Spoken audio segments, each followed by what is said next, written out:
अस्सलाम वालेकुम। नई वीडियोस के लिए चैनल को सब्सक्राइब जरूर कीजिए और बेल आइकॉन के बटन को दबा दीजिए। शुक्रिया।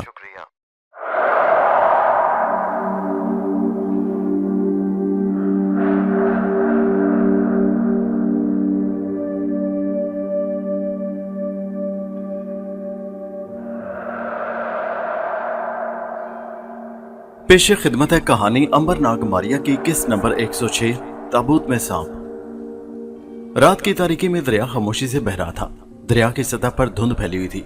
पुराने पुल के दोनों टावर अंधेरे में भूतों की तरह मुंह फाड़े खड़े थे।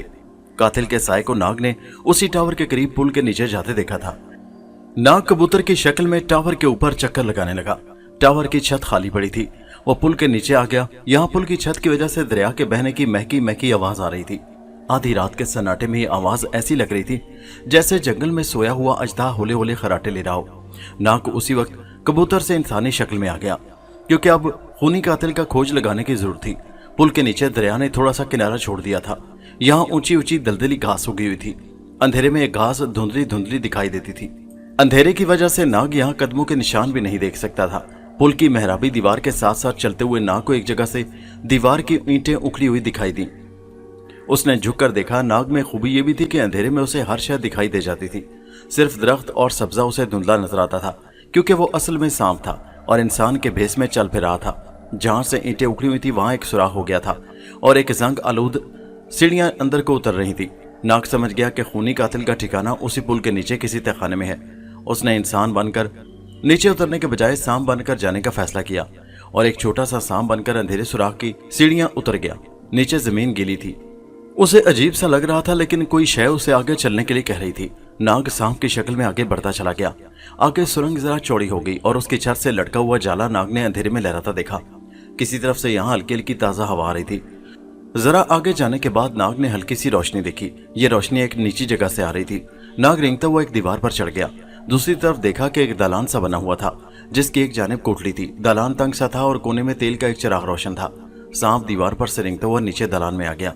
वो पथरीले फर्श पर बल खाकर नीचे उतरता चला गया। कोठली के अध खुले दरवाजे में दाखिल हो गया। कदमों की चाव के साथ अब नाग को ऐसी आवाज सुनाई दी जैसे कोई किसी भारी शय को जमीन पर घसीट कर ला रहा है। फिर उससे दो आदमियों की बातें करने की आवाज आई। जल्दी करो जिम। दलान में दिए की रोशनी में नाग ने देखा कि दो आदमी किसी भारी भरकम औरत की लाश को घसीटते चले आ रहे हैं। दलान के बीच में लाकर उन्होंने लाश को छोड़ दिया और सांस दुरुस्त करने लगे। दोनों दुबले पतले आदमी थे और उन्होंने सरों पर काली ऊनी टोपियां पहन रखी थी। एक आदमी ने हाथ में पकड़ा हुआ लंबा चाकू बंद करके मैली जैकेट की जेब में रख लिया। औरत उधेड़ उम्र की थी, जिसकी लाश पर जगह जगह खून के बड़े बड़े धब्बे पड़े थे। दोनों लाश के करीबी पत्थरों पर बैठकर बातें करने लगे। हमें दिन निकलने से पहले पहले ये लाश डॉक्टर के घर में पहुंचानी है। उसे 2 पाउंड फी लाश तो हमें देने चाहिए। दूसरा बोला, डॉक्टर कहता है कि हमें तजुर्बे के लिए जवान औरत की लाश चाहिए। बूढ़ी लाशों को अब हमें जरूरत नहीं रही, इसलिए हमें आइंदा किसी जवान लड़की को कत्ल करके उसकी लाश डॉक्टर के यहाँ ले जाना होगी। फिर हम उससे 2 पाउंड फी लाश की बात कर सकते हैं। पहला कहने लगा, कमबख्त है तो इस कातिल के बच्चे ने शहर में दहशत फैला रखी है, जो औरतों को कत्ल करके उसका खून पीकर लाश वहीं छोड़ जाता है। दूसरा बोला, अगर ये ड्रैकुला का बच्चा खून न पिए तो उसकी छोड़ी हुई लाशें भी हमारे काम आ सकती हैं, लेकिन डॉक्टर कहता है कि जिस लाश के जिस्म से खून सारे का सारा निकल चुका हो वो उनके किसी काम की नहीं है। तो फिर इसे उठाकर डॉक्टर के पास ले चलते हैं। हाँ ठीक है, चलो यार, अब इस मोटी औरत की लाश को उठाओ।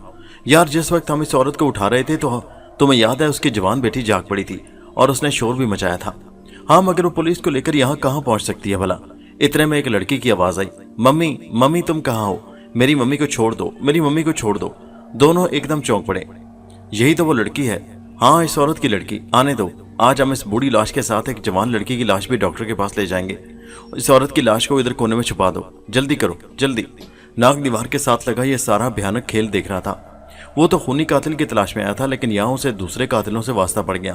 ये लोग कब्रों से ताज़ा लाशें चुराकर डॉक्टरों के पास फरोख्त किया करते थे। उन दिनों लंदन में ये वारदातें भी अक्सर होती रहती थी। डॉक्टरी तजुर्बे के लिए डॉक्टरों को लोग अपनी खुशी से अपने दोस्तों या अजीजों की लाशें नहीं देते थे। डॉक्टरों को लाशों की जरूरत रहती थी। चुनाचे जराइम पेशा लोगों ने कब्रों से ताज़ा लाशें चुराकर डॉक्टरों के पास फरोख्त करनी शुरू कर दी और फिर कुछ पुराने खूनी कातिलों ने लाशें हासिल करने के लिए जिंदा लोगों को कत्ल करना शुरू कर दिया। ये दोनों उन कातिलों में से थे। इतने में उस मुर्दा औरत की जवान बेटी, जिसकी उम्र 13-14 साल की होगी, सहमी सहमी सी अपनी माँ को आवाजें देती वहां आ गई। मालूम हुआ कि उस सुरंग का कोई दूसरा रास्ता भी था। कातिलों ने पहले उस लड़की की मां को उठाया और फिर सुरंग के अंदर लाकर कत्ल कर दिया। लड़की पीछा कर रही थी और उसने उनको सुरंग के अंदर जाते देख लिया था और वहां पहुंच गई। दोनों कातिलों को अपने सामने देखकर लड़की के चेहरे का रंग फक हो गया। कातिलों ने मुस्कुराते हुए लड़की का इस्तकबाल किया और कहा, आओ बहन आओ, अच्छा हुआ तुम आ गई। तुम्हारी मम्मी को खूनी कातिल और उसके साथी उठाकर ले गए थे। हमने बड़ी मुश्किल से तुम्हारी माँ को कातिलों से छुड़ाया है। फिक्र न करो, तुम्हारी मम्मी बिल्कुल ठीक है और अंदर आराम कर रही है। लड़की को उनकी बातों का यकीन नहीं आ रहा था। वो वहां से भाग जाना चाहती थी, लेकिन वो मुसीबत में फंस चुकी थी। अब वो वहां से अचानक भाग भी नहीं सकती थी। उसके पांव मन भारी हो रहे थे। फिर भी उसने जरा सा हंसने की कोशिश करते हुए उन दोनों का झूठ मूठ शुक्रिया अदा किया और ये कहते हुए वापस मुड़ी, मैं अभी आती हूँ। एक कातिल ने लपक कर लड़की को दबोच लिया। ऐसी जल्दी भी क्या है, आई हो तो अपनी माँ से भी मिलती जाओ। वो अंदर कोठरी में है, आओ तुम्हें उससे मिलवाते हैं। लड़की कांप उठी थी। उसने दोनों हाथ अपने सीने पर रखे हुए थे। आंखें दहशत से फटी हुई थी। उसे अपनी मौत सामने नजर आ रही थी। माँ की लाश अंधेरे कोने में पत्थरों के ढेर के पास पड़ी थी, जिसे उसने कनखियों में से देखकर पहचान लिया था। और उसने लरजती हुई आवाज में कहा, मुझे जाने दो, मुझे कुछ ना कहो, मैं स्कूल में पढ़ती हूँ, मुझे सुबह स्कूल जाना है। दोनों कातिल कहकर लगाकर हंस पड़े। एक ने लड़की की नाजुक गर्दन पर उंगली फेरकर अपने साथी से कहा, मैंने निशान लगा दिया जिम, अब तुम जानो और तुम्हारा काम। लड़की जैसे बुत बनकर रह गई। मौत के ठंडे हाथ ने उसकी गर्दन पर अपनी उंगलियां रख दी थी। दूसरे कातिल जिम ने अपनी मैली जैकेट से चाकू निकालकर उसे खोल दिया।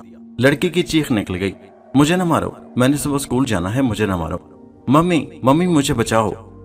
उसकी बदनसीब माँ तो खुद मुर्दा पड़ी थी। वो बेचारी अपनी बेबस बच्ची को कैसे बचाती, लेकिन उसे बचाने के लिए वहां नाग मौजूद था। लेकिन इंतहाई जहरीले सब्ज और स्याह सांप की शक्ल में वो वहां मौजूद था, जिसका जहर उन दोनों के पूरे खानदान को मौत की नींद सुला सकता था। नाग दीवार के साथ सांप बनकर लगा मौका का इंतजार करने लगा। वो बेहद मासूम स्कूल की बच्ची थी, जो अपनी माँ की बेरहमाना कत्ल की वजह से सख्त गमजदा थी। अब उसे अपनी गर्दन की तरफ तेज धार वाला चाकू नजर आता था। बेचारी इस कदर खौफजदा थी कि उसके हलक से चीख नहीं निकल रही थी। एक कातिल उसके सर पर खड़ा था और दूसरे कातिल ने लड़की को पकड़कर जमीन पर गिरा लिया था और उसकी गर्दन पर चाकू चलाना ही वाला था। लेकिन इससे पहले कि वो लड़की की गर्दन पर चाकू चलाता और उसे जिबा करता, नाग अपना फर्ज पहले अदा कर चुका था। उस कातिल का ऊपर को उठा हुआ चाकू वाला हाथ ऊपर ही रह गया। उसके नाक, कान और मुंह से अचानक खून बहना शुरू हो गया और चाकू उसके हाथ से गिर पड़ा और वो एक बेजान रेत की बोरी की तरह पीछे को फर्श पर लुढ़क गया। जो कातिल खड़ा था उसकी समझ में कुछ न आया कि उसे क्या हो गया है। नाग ने उसकी शारक पर डसा था और सांप अभी तक मरे हुए कातिल की लाश के कोट के अंदर मौजूद था। लड़की ने जब कत्ल करने वाले को खुद ही कुत्ते की मौत मरते देखा तो एकदम उठकर खड़ी हो गई और एक तरफ को भागने लगी। लेकिन अब दूसरे कातिल ने उसे दबोच लिया और फर्श पर गिराकर उसका गला दबाना शुरू कर दिया। लड़की के हलक से खर की आवाजें निकलने लगी। वो बेबसी से हाथ पांव मार रही थी। नाग लाश के कोट के अंदर से बाहर निकल आया था। वो दूसरे कातिल की तरफ बढ़ा। अचानक कातिल की नजर सांप पर पड़ी। उसे अपने साथी की मौत की वजह समझ में आ गई। लड़की को उसने वहीं छोड़ा और करीब से एक पत्थर उठाकर सांप पर दे मारा। पत्थर नाग के बिल्कुल करीब आकर पड़ा। नाग तड़प कर एक तरफ हो गया। कातिल उसके पीछे पत्थर लेकर भागा। अपनी मौत को खुद आवाजें दे रहा था। नाग ने अंधेरे में जाती एक जोरदार फुनकार मारी और दूसरे लम्हे वो एक बहुत बड़े अजदा की शक्ल में सामने आ गया। लड़की तो अजदा को देखते ही बेहोश होकर गिर पड़ी। कातिल हैरान होकर पीछे हटा कि वहां अचानक इतना बड़ा अजदा कहां से आ गया। अजदा एक बहुत बड़े हाथी की सूंड की तरह का था और उसका मुंह हाथी की तरह खुला था। कातिल भाग खड़ा हुआ। अजदा ने मुंह खोलकर जोर से सांस अंदर की तरफ खींचा। कातिल सुरंग के दूसरे दरवाजे के करीब पहुंच चुका था कि अपने आप पीछे खिसकने लगा। वो आगे को झुककर दौड़ने की कोशिश कर रहा था और अजदा का सांस उसे पीछे की तरफ खींच रहा था। वो अपने आप एक एक कदम पीछे आ रहा था, यहाँ तक कि वो अजदा के मुंह के पास पहुंच गया और अजदा की लर्जती फनकारती जुबान और गरम गरम सांस उसकी गर्दन को छूने लगा। अजदा ने एक ही सांस में कातिल को सालिम का सालिम निगल लिया और गायब हो गया। उसकी जगह अब वहां नाग इंसान की शक्ल में मौजूद था। अंग्रेज मासूम लड़की बेहोश पड़ी थी। नाग उसे होश में लाया तो उसने कपकपाते होठों के साथ अजदा के बारे में पूछा। नाग ने उससे बताया कि अजदा कातिलों को खत्म करके जा चुका है। अपनी माँ की लाश देखकर लड़की धाड़े मार मार कर रोने लगी। नाग लड़की और उसकी माँ की लाश को उसके घर ले आया और पुलिस को इतला कर दी। इंस्पेक्टर विक्टर ने कातिल की लाश को कब्जे में लेकर दूसरे कातिल के बारे में पूछा तो नाग ने उसे आहिस्ता से राजदारी के साथ कहा, उसे मैं अजदा बनकर खा गया हूँ। इंस्पेक्टर विक्टर सहम कर एक कदम परे हट गया। फिर उसने जरा सा मुस्कुराकर नाग से कहा, क्या हजम कर लिया कातिल को? कब का? उस रात खूनी कातिल ने एक और लड़की को उसके बेडरूम में हिला करके उसकी इशारा काटकर सारा खून पी लिया था। इंस्पेक्टर विक्टर ने अगले रोज नाग को बुलाकर उसे मशवरा किया कि कातिल को गिरफ्तार करने की क्या तरकीब हो सकती है। नाग ने कहा, कमबख्त वो मेरे सामने आ जाए तो फिर मुझसे बचकर नहीं जा सकता। उस रात दिखाई भी दिया। मैं उसके पीछे भी गया लेकिन वहां लाशों के कातिल चोर मिल गए। इंस्पेक्टर विक्टर कहने लगा, उनका सुराग लगाना भी जरूरी था। फिर कुछ सोचकर बोला, ये जो खूनी कातिल है ये आमतौर पर शुमाली लंदन के इलाके में आधी रात को ऐसी इमारतों में दाखिल होकर वारदात करता है जिसके बेडरूम में रोशनी देर तक रहती हो। नाग ने चुटकी बजाकर कहा, क्यों ना मैं एक खूबसूरत लड़की का रूप बदलकर खूनी कातिल को धोखा देकर फंसा लूं। बड़ा अच्छा ख्याल है नाग, मगर इसमें तुम्हारी जान का खतरा भी है। उसकी तुम परवाह न करो इंस्पेक्टर, इंसानियत की खातिर मैं अपनी जान की बाजी भी लगा सकता हूँ। तो फिर ठीक है, ये राज तुम्हारे और मेरे दरमियान ही रहेगा। स्कॉटलैंड यार्ड के किसी शख्स को इसकी खबर ना होगी। उसी रोज शुमाली लंदन में इंस्पेक्टर ने एक बिल्डिंग का दूसरा फ्लैट किराए पर ले लिया और बेडरूम को तमाम जरूरी चीजों से सजा दिया गया। शाम को इंस्पेक्टर विक्टर नाग से मिलने आया। नाग बड़ी खूबसूरत लड़की का भेस बदलकर आईने के सामने बैठा सिंगार कर रहा था। इंस्पेक्टर ने उसे मजाक करते हुए कहा, क्या आपके खामन घर पर हैं? नाग ने पलटकर इंस्पेक्टर को देखा और कहा, मेरा ख्याल है आज रात आ जाएंगे वो भी, आप तशरीफ रखें। दोनों हंस दिए। इंस्पेक्टर ने हाथ में पकड़े हुए छोटे डंडे को अपनी पिंडली पर मारते हुए कहा, हम तुम्हें तन्हा नहीं छोड़ेंगे। तुमसे 50 कदम के फासले पर तुम्हारी हिफाजत कर रहे होंगे। मेरा ख्याल है तुम मुझसे दूर ही रहो तो बेहतर होगा, मैं अपनी हिफाजत कर लूंगा। नाग ने कहा, जैसे तुम्हारी मर्जी, मगर हमें भी तो अपनी ड्यूटी अदा करनी होगी। जब आधी रात हो गई तो नाग ने अपने बेडरूम का गैस का लैंप जलता छोड़ा और एक नौजवान लड़की के भेस में वो बिल्डिंग से निकलकर लंदन के शुमाली इलाके में चलने फिरने लगा। उसका ख्याल था कि खूनी कातिल उसी इलाके में घूम रहा था और वो उसे अपनी तरफ मुतवज्जो करना चाहता था। कातिल के बजाय एक नाटे कद का गोल मटोल उधेड़ उम्र अंग्रेज उसके पीछे लग गया। जहां वो जाता या जाती, ये मस्खरा अंग्रेज उसके पीछे पीछे जाता। रास्ते में जहां देरा आ गया, उसने नाग का बाजू पकड़कर अपनी तरफ खींचा और गंदे गंदे दांत निकालकर हंसा। नाग ने कहा, मेरी जान, जरा बाग में चलकर बातें करते हैं। गोल मटोल मस्खरा तो बड़ा खुश हुआ, झट नाग का बाजू थाम कर बाग में आ गया। कहने लगा, तुम्हारा बाजू कुछ सख्त सख्त सा है, औरतों के बाजू ऐसे नहीं होते। क्या तुम वर्जिश करती रहती हो? नाग ने कहा, हाँ मैं वर्जिश क्या करती हूँ। उसके बाद नाग ने हल्की सी फनकार मारकर इंसान से सांप का भेस बदल लिया। अपने सामने खूबसूरत लड़की के बजाय सांप को फन उठाए फनकारें मारता देखकर मस्खरा तो वहीं बेहोश होकर धड़ाम से गिर पड़ा। नाग दोबारा लड़की के रूप में आया और हंसता हुआ बाग से निकलकर छोटी सी सड़क पर चहलकदमी करने लगा। खूनी कातिल बाग की शुमाली दीवार की ओर में खड़ा था। उसका कद लंबा, शाने चौड़े थे और उसने एक स्याह चोगा पहन रखा था। सर पर स्याह हैट था, जेब में एक लंबा चाकू था। वो आधी रात को अपने शिकार में निकला था। उसने खूबसूरत नौजवान लड़की को बाग के एक गैस लैंप की रोशनी में खड़े देखा तो उसकी आंखें चमकने लगीं। उसका शिकार उसके सामने था।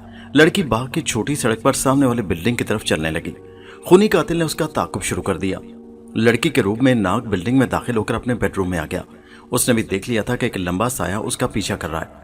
नाग ने कितनी देर खूनी कातिल का इंतजार किया, मगर वो ना आया। असल में खूनी कातिल ने अपने पीछे ताकुब करते पुलिस इंस्पेक्टर को देख लिया था। खतरे की बू पाकर खूनी कातिल वहीं से एक तरफ मुड़ गया। नाग सड़क पर आया तो इंस्पेक्टर उसे मिला। ये हो नहीं सकता कि कातिल मुझे देखकर मेरे बेडरूम में ना आता। जरूर उसने तुम्हें देख लिया है। अब तुम वापस चले जाओ, मैं खुद उसको तलाश करके हलाक कर दूंगा, तुम मेरी फिक्र न करना, नाग ने कहा। इंस्पेक्टर विक्टर को वहां से भेजकर नाग लड़की के भेस में ही बाग में आ गया और जिधर उसने खूनी कातिल को पहली बार देखा था उधर को रवाना हुआ। खूनी कातिल उस रात शिकार के ख्याल को दिल से निकालकर वापस शुमाली लंदन के पुराने कब्रिस्तान की तरफ जा रहा था कि नाग ने एक टीले पर खड़े होकर उसे देख लिया। नाग अंधेरे में भी देख सकता था। वो लपक कर कातिल के पीछे आया और कब्रिस्तान में दाखिल हो गया। ये कब्रिस्तान कोई 500 बरस पुराना था और उसकी पुरानी कब्रों के कतबे और सलीबें झुकी हुई थी। रास्ते में घास और झाड़ियां उगी थी और कब्रों के टूटे फूटे पत्थर बिखरे पड़े थे। खूनी कातिल को मालूम नहीं था कि वो लड़की उसका पीछा कर रही है। नाग ने अब लड़की का भेस छोड़ दिया था और फिर से अपनी असली मर्दाना शक्ल इख्तियार कर ली थी। कब्रिस्तान में रात का अंधेरा था और खामोशी कुछ ज्यादा ही खौफनाक थी। सैकड़ों साल पुराने दरख्त चुड़ैलों की तरह बाजू फैलाए कब्रों पर झुके हुए थे। खूनी कातिल एक टूटे फूटे खंडर बने गिरजाघर में दाखिल हो गया। उस गिरजाघर की दीवारों में दरारें पड़ी थी और यहाँ कभी कोई इबादत करने नहीं आया था। दरवाजे का एक पट टूटकर जमीन पर गिरा पड़ा था और दूसरा पट आधा जमीन में धंसा हुआ था। नाग अंधेरे में हर शय अच्छी तरह से देख रहा था। झाड़ियों की ओट से निकलकर वो भी गिरजे के अंदर दाखिल हो गया। आगे एक ढलानी रास्ता था जिसके आखिर में एक दीवार खड़ी थी। दाएं बाएं 2 कोठलियां बनी थी जिनके दरवाजे गायब थे। एक जीना बाएं तरफ को जाता था। खूनी कातिल उसी जीने से उतरकर नीचे गया था। नाग ने सोचा कि अब इंसानी शक्ल में जाने से खूनी कातिल को पता चल जाएगा, बेहतर है कि सांप की शक्ल में जाया जाए। बस उसी वक्त नाग ने एक स्याह सांप का रूप बदला और जीने की दीवार के साथ रेंगकर नीचे उतर गया। वो एक ऊंची छत और शिकस्ता दीवारों वाले कमरे में आ गया जहां चबूतरे पर एक ताबूत पड़ा था। खूनी कातिल कहीं नजर नहीं आ रहा था। नाग रेंगता हुआ दीवार पर आया। सामने वाली दीवार में एक शिगाफ पड़ा हुआ था जो शायद किसी जल्जले का नतीजा था। उस शिगाफ में हल्की रोशनी हुई जैसे किसी ने अंदर मोमबत्ती रोशन की हो।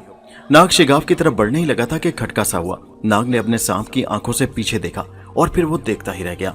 चबूतरे पर जो ताबूत धरा था उसका ढकना आहिस्ता आहिस्ता अपने आप ऊपर उठ रहा था। फिर ताबूत के अंदर से मट्टी और कीचड़ में लथड़ा हुआ एक हाथ बाहर निकल आया। नाग दीवार पर से उतरकर चबूतरे की तरफ आ गया।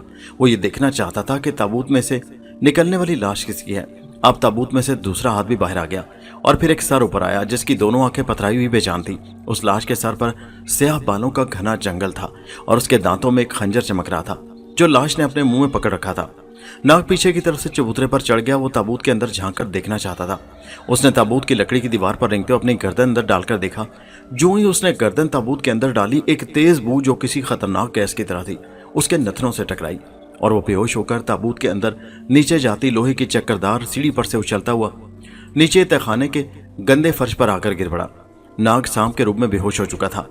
लाश को सांप की कोई खबर न हुई। उसे खबर हो भी नहीं सकती थी।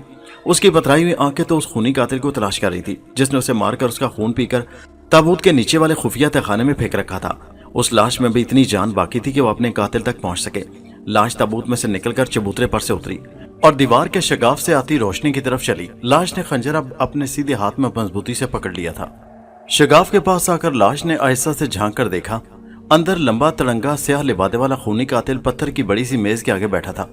मेज पर किसी बच्चे की ताजा लाश पड़ी थी और वो चाकू से उसके बाजू का गोश्त काट काट कर खा रहा था। ये बच्चा उस लाश का था। लाश की पथराई हुई आंखों में बिजली सी चमक गई। जिंदगी की आखिरी चमक थी। उसने अपने मुर्दा जिस्म में एक जबरदस्त ताकत महसूस की। खंजर पर हाथ की गिरफ्त मजबूत हो गई। खूनी कातिल की शगाफ की जाने पीट थी। मेज पर मोमबत्ती जल रही थी। दीवार पर खूनी कातिल का भयानक साया लहरा रहा था। लाश आहिस्ता से शगाफ के अंदर दाखिल हो गई। खूनी कातिल बच्चे का गोश्त खाने में मशगूल था। उसके दांतों में हड्डियों के चबाए जाने की आवाज साफ सुनाई दे रही थी। लाश आहिस्ता आहिस्ता कदम उठाती खूनी कातिल के पीछे जाकर खड़ी हो गई। लाश का खंजर वाला हाथ ऊपर उठा। अचानक खूनी कातिल ने मुड़कर देखा। उसकी आंखें दहशतज़दा हो गई। लाश ने पूरी ताकत से खंजर खूनी कातिल की गर्दन में घोंप दिया। एक चीख कातिल के मुंह से और एक चीख लाश के होंठों से निकलकर गिरजाघर की वीरान फजाओं में खो गई। खूनी कातिल ने अपनी गर्दन में दसा हुआ खंजर निकालकर लाश के पेट में घोंप दिया। लेकिन लाश का क्या बिगड़ सकता था। कातिल ने 2-3 बार लाश के पेट पर खंजर के वार किए। लाश अपनी जगह पर खड़ी मुस्कुरा रही थी। लाश ने अपना इंतकाम ले लिया था क्योंकि खूनी कातिल की गर्दन का फवारा उछल रहा था। अब वो लाश पर वार करते करते लड़खड़ाने लगा था। उसने खंजर फेंककर दोनों हाथों से गर्दन के खून को रोकने की कोशिश की, मगर उसकी इशारा कट चुकी थी और खून बड़ी तेजी से उसकी उंगलियों के दरमियान से उबल उबल कर बह रहा था। वो कमजोरी की वजह से लड़खड़ा कर गिर पड़ा। लाश उसकी तरफ आई। उसने झुककर अपने ठंडे सफेद होंठ खूनी कातिल की गर्दन पर उस जगह रख दिए जहां से लाल लाल खून अभी तक उबल रहा था। लाश के होंठ एकदम सुर्ख गुलनार हो गए। लाश ने एक कुत्ते की तरह खूनी कातिल की गर्दन का उबलता हुआ खून चाटना शुरू कर दिया। कातिल ने आखिरी बार अपने लंबे बाजू पर उठाकर लाश की गर्दन को दबोचना चाहा। उसके ठंडे हाथ लाश की ठंडी गर्दन तक आए और फिर बेजान होकर नीचे गिर पड़े। खूनी कातिल मर चुका था। लाश ने जब सारा खून पी लिया तो आहिस्ता से उठकर पीछे गई।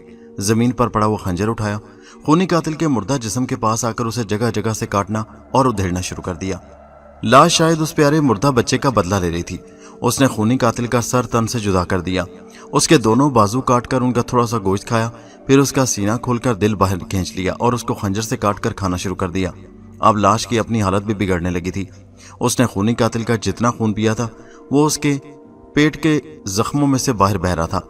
लाश के इंतकाम की आग सर्द हुई तो वो उठकर उस मेज पर आई जिस पर उसके प्यारे बच्चे की कटी फटी लाश पड़ी थी। लाश की पथराई हुई आंखों में आंसुओं के 2 मोती झिलमिलाए।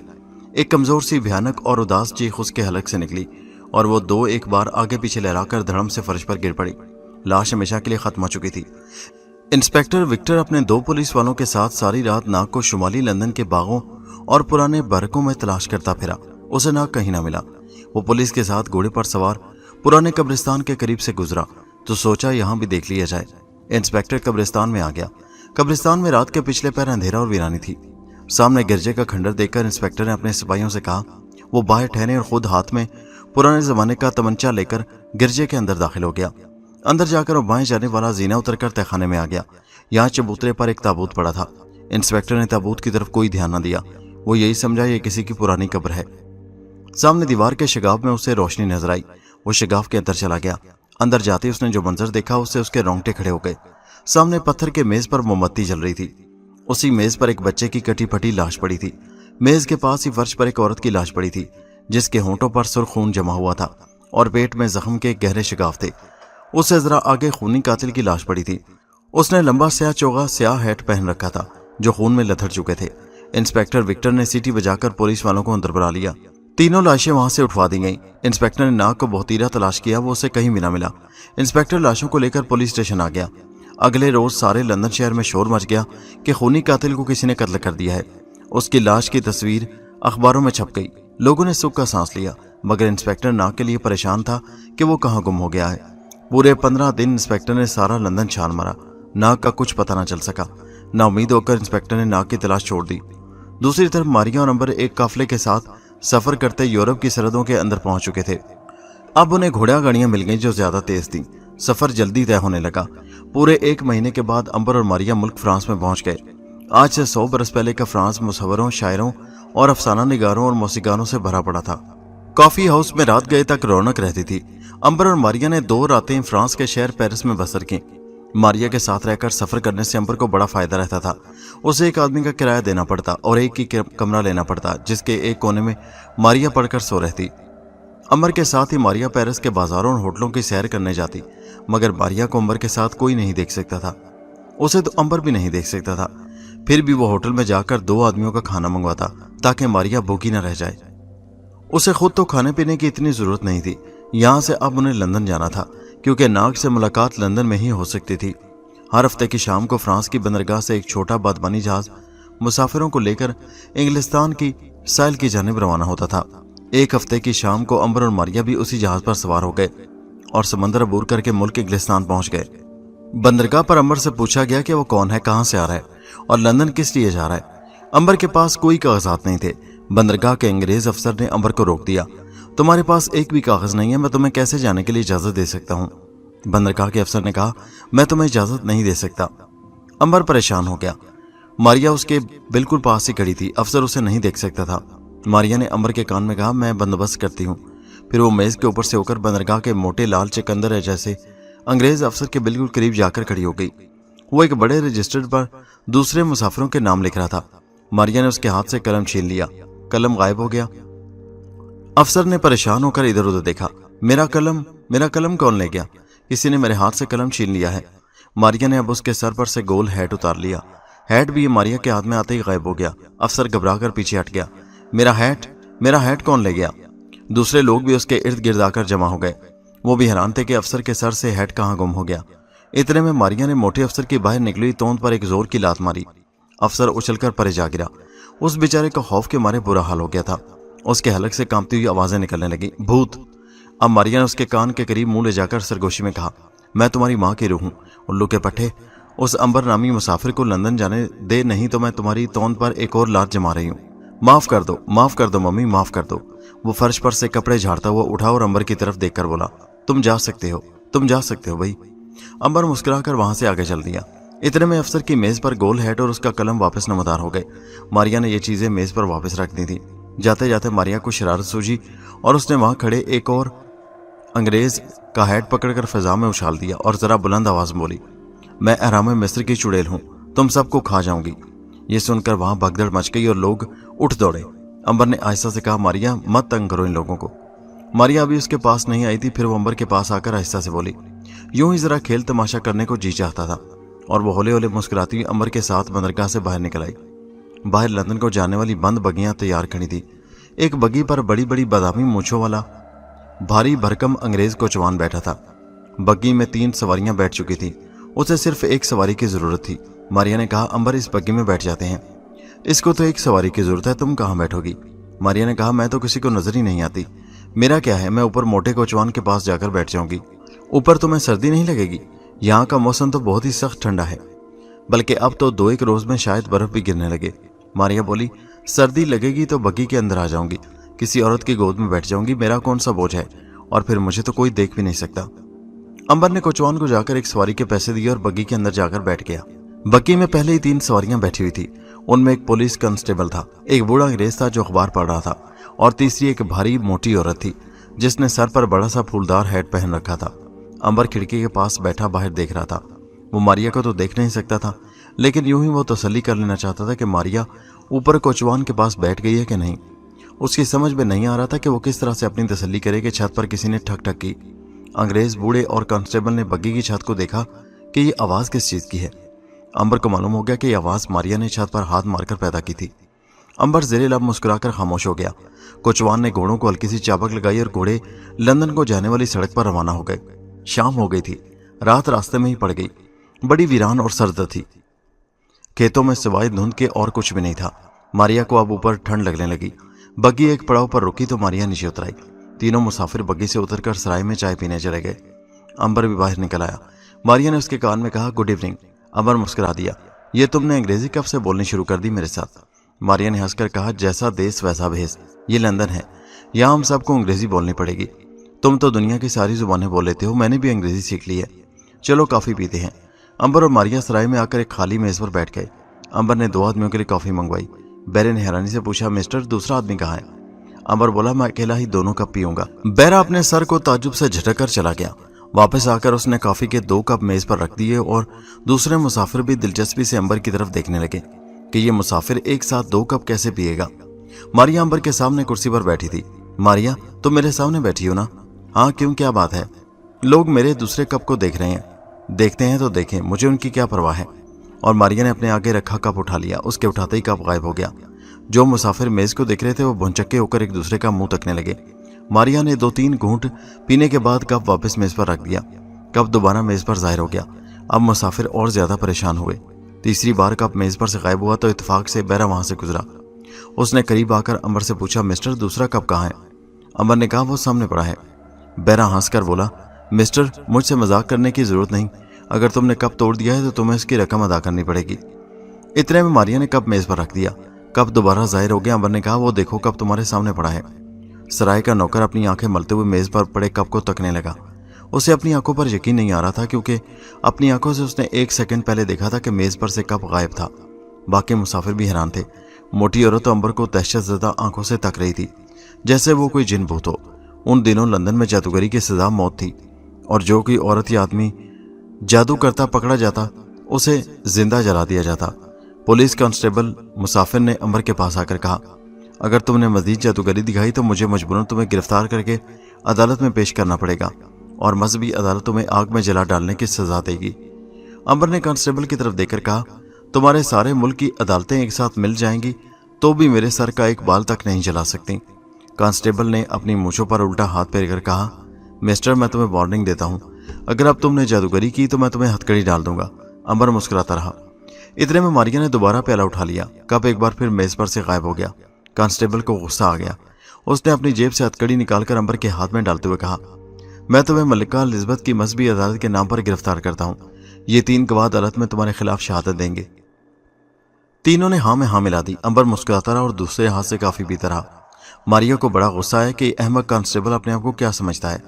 اس نے کانسٹیبل کو مزہ چکھانے کا سوچا ہی تھا کہ کوچوان نے اندر آ کر کہا، بگی سفر کے لیے تیار ہے، چلو۔ تینوں مسافر سرائے سے باہر نکل آئے۔ کانسٹیبل اور امبر کو ساتھ لیا اور بگی میں آ کر بیٹھ گیا۔ ہتھکڑی کی وجہ سے کانسٹیبل اور امبر دونوں کے ہاتھ ایک دوسرے سے جڑے ہوئے تھے اور گھوڑے اپنی منزل کی طرف بھاگے چلے جا رہے تھے۔ ماریا بگی کے اندر آ گئی تھی۔ وہ سامنے والی سیٹ پر بیٹھی ہوئی موٹی عورت کی گود میں بیٹھی تھی۔ موٹی انگریز عورت تو ماریا کو دیکھ سکتی تھی اور نہ اس کا بوجھ محسوس کر سکتی تھی۔ امبر یہ سمجھ رہا تھا کہ ماریا بگی کے اوپر بیٹھی ہے، لیکن جب موٹی عورت کا پرس اچانک غائب ہوا اور دوبارہ اس کی گود میں آن گرا تو امبر سمجھ گیا کہ ماریا اس کی گود میں بیٹھی ہے۔ موٹی عورت نے شور مچایا کہ میرا پرس کہاں گیا؟ پھر جب ماریا نے پرس اس کی گود میں واپس ڈال دیا تو وہ پھٹی پھٹی آنکھوں سے امبر کی طرف تکنے لگی۔ یہ تو اسی جادوگر کی کارستانی تھی۔ کانسٹیبل نے امبر کی طرف دیکھ کر کہا، کیا تم باز نہیں آؤ گے؟ امبر مسکرا دیا۔ اس نے کوئی جواب نہ دیا۔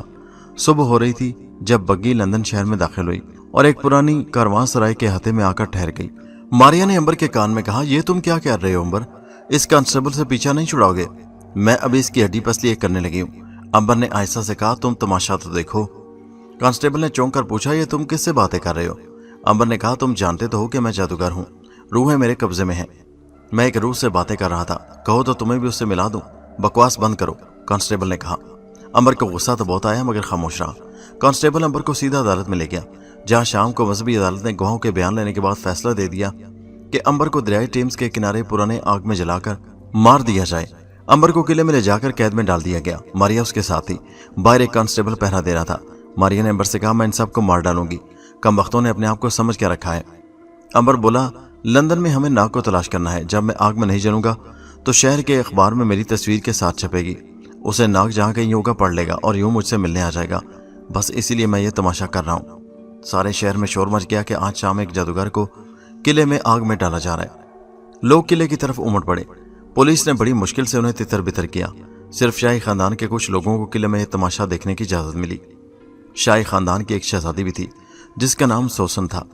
شام کو قلعے کے سین میں لوہے کا ایک کھمبا گاڑ کر اس کے ارد گرد سوکھی لکڑیوں کا ڈھیر لگا دیا گیا. امبر کو لے جا کر زنجیر کے ساتھ کھمبے سے باندھ دیا گیا. شاہی خاندان کے مہمان ذرا دور چبوترے پر بیٹھے تھے. دینی عدالت کے پادری بھی وہاں موجود تھے. بڑے پادری کے حکم پر لکڑیوں کو آگ لگا دی گئی. ماریا بھی چبوترے پر ایک طرف کھڑی یہ منظر دیکھ رہی تھی. سوکھی لکڑیوں نے بڑی جلدی آگ پکڑ لی. شعلے امبر کے قریب پہنچ گئے. تھوڑی دیر بعد امبر بھڑکتی ہوئی آگ کے بلند شعلوں میں گم ہو گیا. آگ کا یہ الاؤ آدھا گھنٹے تک چلتا رہا. ہر ایک کو یقین تھا کہ امبر کی ہڈیاں بھی باقی نہیں رہیں گی. ہوں گی. وہ جل کر راکھ میں مل گیا ہوگا. لیکن ایسا نہ ہو سکا. سب یہ سوچ رہے تھے کہ وہ راکھ بن کر راکھ میں مل گیا ہوگا. جب آگ کے شعلے کم ہوئے تو شاہی خاندان والوں اور پادریوں کے منہ سے حیرت سے چیخیں نکل گئیں، کیونکہ وہ اپنے سامنے ایک کھمبے کے ساتھ امبر کو اپنے کپڑوں سمیت اسی طرح کھڑے دیکھ رہے تھے جس طرح کہ اسے باندھا گیا تھا. امبر کا ایک بال بھی نہیں چلا تھا. اس کے سارے کپڑے ویسے ہی تھے. وہ خود زندہ سلامت تھا اور مسکرا رہا تھا. اگرچہ جس زنجیر سے اسے باندھا گیا تھا وہ سرخ کر پگھل رہی تھی. امبر نے ایک معمولی سا جھٹکا دیا. زنجیر اس کے جسم سے الگ ہو گئی. امبر آگ کے دیکھتے انگاروں میں سے نکل کر باہر آ گیا. چبوترے پر سارے لوگ اٹھ کر کھڑے ہو گئے. ان کے منہ کھلے تھے اور ہاتھ بے اختیار ہو کر تالی بجا رہے تھے. پادری سخت غصے میں تھا. اس نے بلند آواز سے کہا، اس کی شوبدہ بازیوں اور جادوگری کے آگے ہم ہتھیار نہیں ڈالیں گے. میں بادشاہ کے حکم پر اس مجرم کو صلیب پر چڑھانے کا حکم دیتا ہوں. اسی وقت لکڑی کی ایک صلیب لا کر چبوترے کے آگے رکھ دی گئی. امبر نے شاہی خاندان کے لوگوں اور ضدی پادریوں کی طرف منہ کر کے کہا، میں جادوگر نہیں ہوں. خدا نے مجھے یہ طاقت دے رکھی ہے. تم لوگ اپنی ہٹ درمی سے باز آ جاؤ. میں صلیب پر بھی زندہ رہوں گا. پادری نے چیخ کر کہا، اسے صلیب پر چڑھا دو. 4 جلاد کالے نقاب پہنے آگے بڑھے. انہوں نے امبر کو لکڑی کی صلیب کے اوپر سیدھا لٹا دیا. پھر اس کا ہاتھ صلیب کی لکڑی پر رکھ کر اس میں بڑی سی لوہے کی کیل ٹھوکنی شروع کر دی. کیل امبر کی تھیلی کے اندر نہیں جا رہی تھی. کیل ٹوٹ گئی.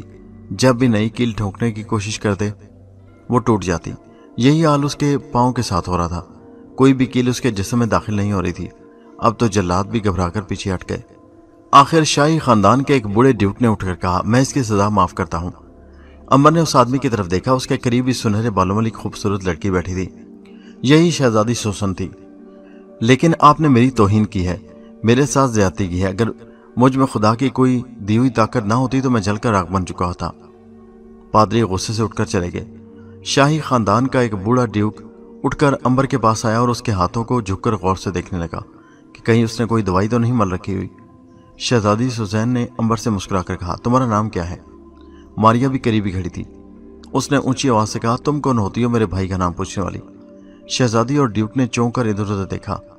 شہزادی سوسن بولی، یہ کس کی آواز تھی؟ امبر نے مسکراتے ہوئے کہا، یہ ایک روح کی آواز تھی جو ہمیشہ میرے ساتھ ہوتی ہے اور میری حفاظت کرتی ہے. بہرحال میرا نام امبر ہے اور میں 5000 سال سے تاریخ کے میدان میں سفر کر رہا ہوں. ڈیوک شہزادی کا اور شہزادی ڈیوک کا منہ تکنے لگی. وہ امبر کو کوئی پاگل شخص سمجھنے لگے جس کے پاس زبردست جادو تھا. ڈیوک نے امبر سے ہاتھ ملا کر جاتے ہوئے کہا، مسٹر امبر، خدا تمہیں صحت دے. خدا حافظ. ڈیوک نے شہزادی سوسن کو ساتھ لیا اور جانے لگا تھا کہ شہزادی امبر کے قریب آ کر بولی، آج رات کھانا میرے قلعے میں میرے ساتھ کھانا. اتنا کہہ کر وہ شاہی بگی میں ڈرپوک کے ساتھ بیٹھ کر وہاں سے چلی گئی. ماریا نے کہا، امبر کیا تم قلعے میں کھانا کھانے جاؤ گے؟ تمہارا کیا خیال ہے؟ میرا خیال ہے کہ جانا چاہیے. ماریا نے کہا، ابھی تو چل کر لندن کے کسی سرائے یا ہوٹل میں چل کر ٹھہرنے کا بندوبست کرتے ہیں. آؤ چلیں. میرا خیال ہے کہ کیوں نہ شہر کے سب سے اونچے ہوٹل میں کمرہ لیا جائے. بڑا خوبصورت خیال ہے. امبر بولا، لیکن ہمارے پاس تو صرف 2-4 پاؤنڈ ہی رہ گئے ہیں. ماریا نے کہا، اس کی تم فکر نہ کرو. میں ابھی بینک آف انگلینڈ میں جا کر جتنی رقم چاہے اٹھا کر لے آتی ہوں. امبر مسکرا دیا. دونوں کاروان سرائے سے باہر آ گئے. شہر کے اخباروں کے رپورٹر وہاں آن پہنچے تھے. انہوں نے امبر کے انٹرویو لینے شروع کر دیے. امبر بڑی مشکل سے جان چھڑا کر وہاں سے نکل آیا. اس نے شہر کے خوبصورت ہوٹل سوائے کی 3ری منزل پر دریا کے رخ پر ایک بڑا کمرہ کرائے پر لے لیا.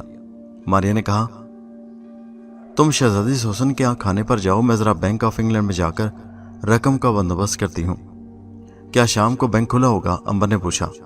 ماریا بولی، ہم پہلے بھی تو لندن آ چکے ہیں، تمہیں یاد نہیں، لندن کا یہ بڑا بینک دن رات کھلا رہتا ہے۔ آج کل تو ہندوستان سے ٹوٹے ہوئے زر و جواہرات آ رہے ہیں۔ بینک رات بھر کھلا رہتا ہے۔ میں تمہیں بعد میں شہزادی کے قلعے میں آ کر ملوں گی۔ میں اس کے محل والے قلعے سے واقف ہوں۔ ماریا ہوٹل سوائے سے نکل کر بینک آف انگلینڈ کی طرف اور امبر شہزادی سوسن کے پرانے قلعے کی طرف روانہ ہو گیا۔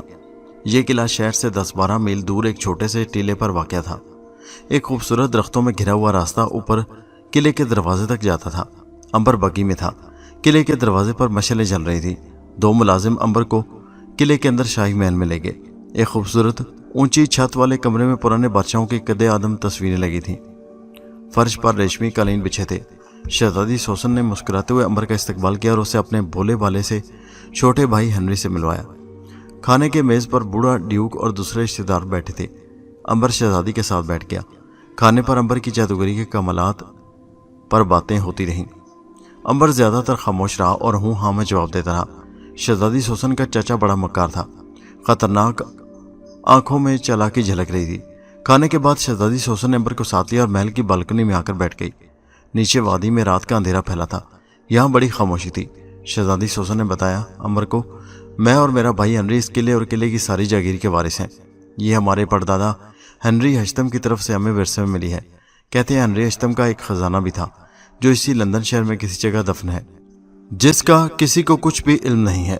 اب معاملہ یہ ہے کہ ہمارا چچا ہم دونوں بہن بھائیوں کو راستے سے ہٹا کر خود سارے قلعے اور اس کی جاگیر پر قبضہ کرنا چاہتا ہے۔ ہم دونوں بہن بھائی یہاں بہت خطرے میں ہیں۔ ہمیں قلعہ یہاں سے کہیں بھی باہر نہیں جانے دیا جاتا۔ کیا تم ہماری مدد کرو گے امبر بھائی؟ امبر نے کہا، میں تمہاری کیا مدد کر سکتا ہوں؟ شہزادی سوزین کہنے لگی، کیا تم ہمیں یہاں سے نکال کر کسی طرح فرانس ہمارے ایک دور کے نیک دل رشتے دار کے پاس پہنچا سکتے ہو؟ امبر نے کہا، یہ میں بڑی آسانی سے کر سکتا ہوں، لیکن تم اپنی جائز جائیداد کو کیوں چھوڑ رہی ہو؟ سوسن نے ادھر ادھر دیکھا کہ کوئی ان کی گفتگو تو نہیں سن رہا۔ پھر وہ آہستہ سے بولی، مجھے اپنے چھوٹے بھائی ہنری سے بڑی محبت ہے۔ ہمارا ظالم چاچا میرے ساتھ میرے بھائی کو بھی ہلاک کر دے گا۔ میں بھائی کی جان بچانا چاہتی ہوں۔ جائیداد سے مجھے کوئی دلچسپی نہیں، امبر نے کہا۔ سوسن، تمہارا چاچا تمہارا کچھ نہ بگاڑ سکے گا۔ تم بے فکر ہو کر اپنے محل میں رہو گی۔ نہیں امبر بھائی، تم چچا کو نہیں جانتے۔ وہ محل کے کتنے ہی آدمیوں کو زہر دے کر ہلاک کر چکا ہے۔ وہ ہمیں زندہ نہیں چھوڑے گا۔ امبر نے سوسن کے سر پر ہاتھ رکھ کر کہا، سوسن بہن، میں اپنی بہن ماریا کو تمہارے پاس چھوڑ جاؤں گا، وہ تمہاری حفاظت کرے گی۔ سوسن بولی، چچا اسے بھی مار ڈالے گا۔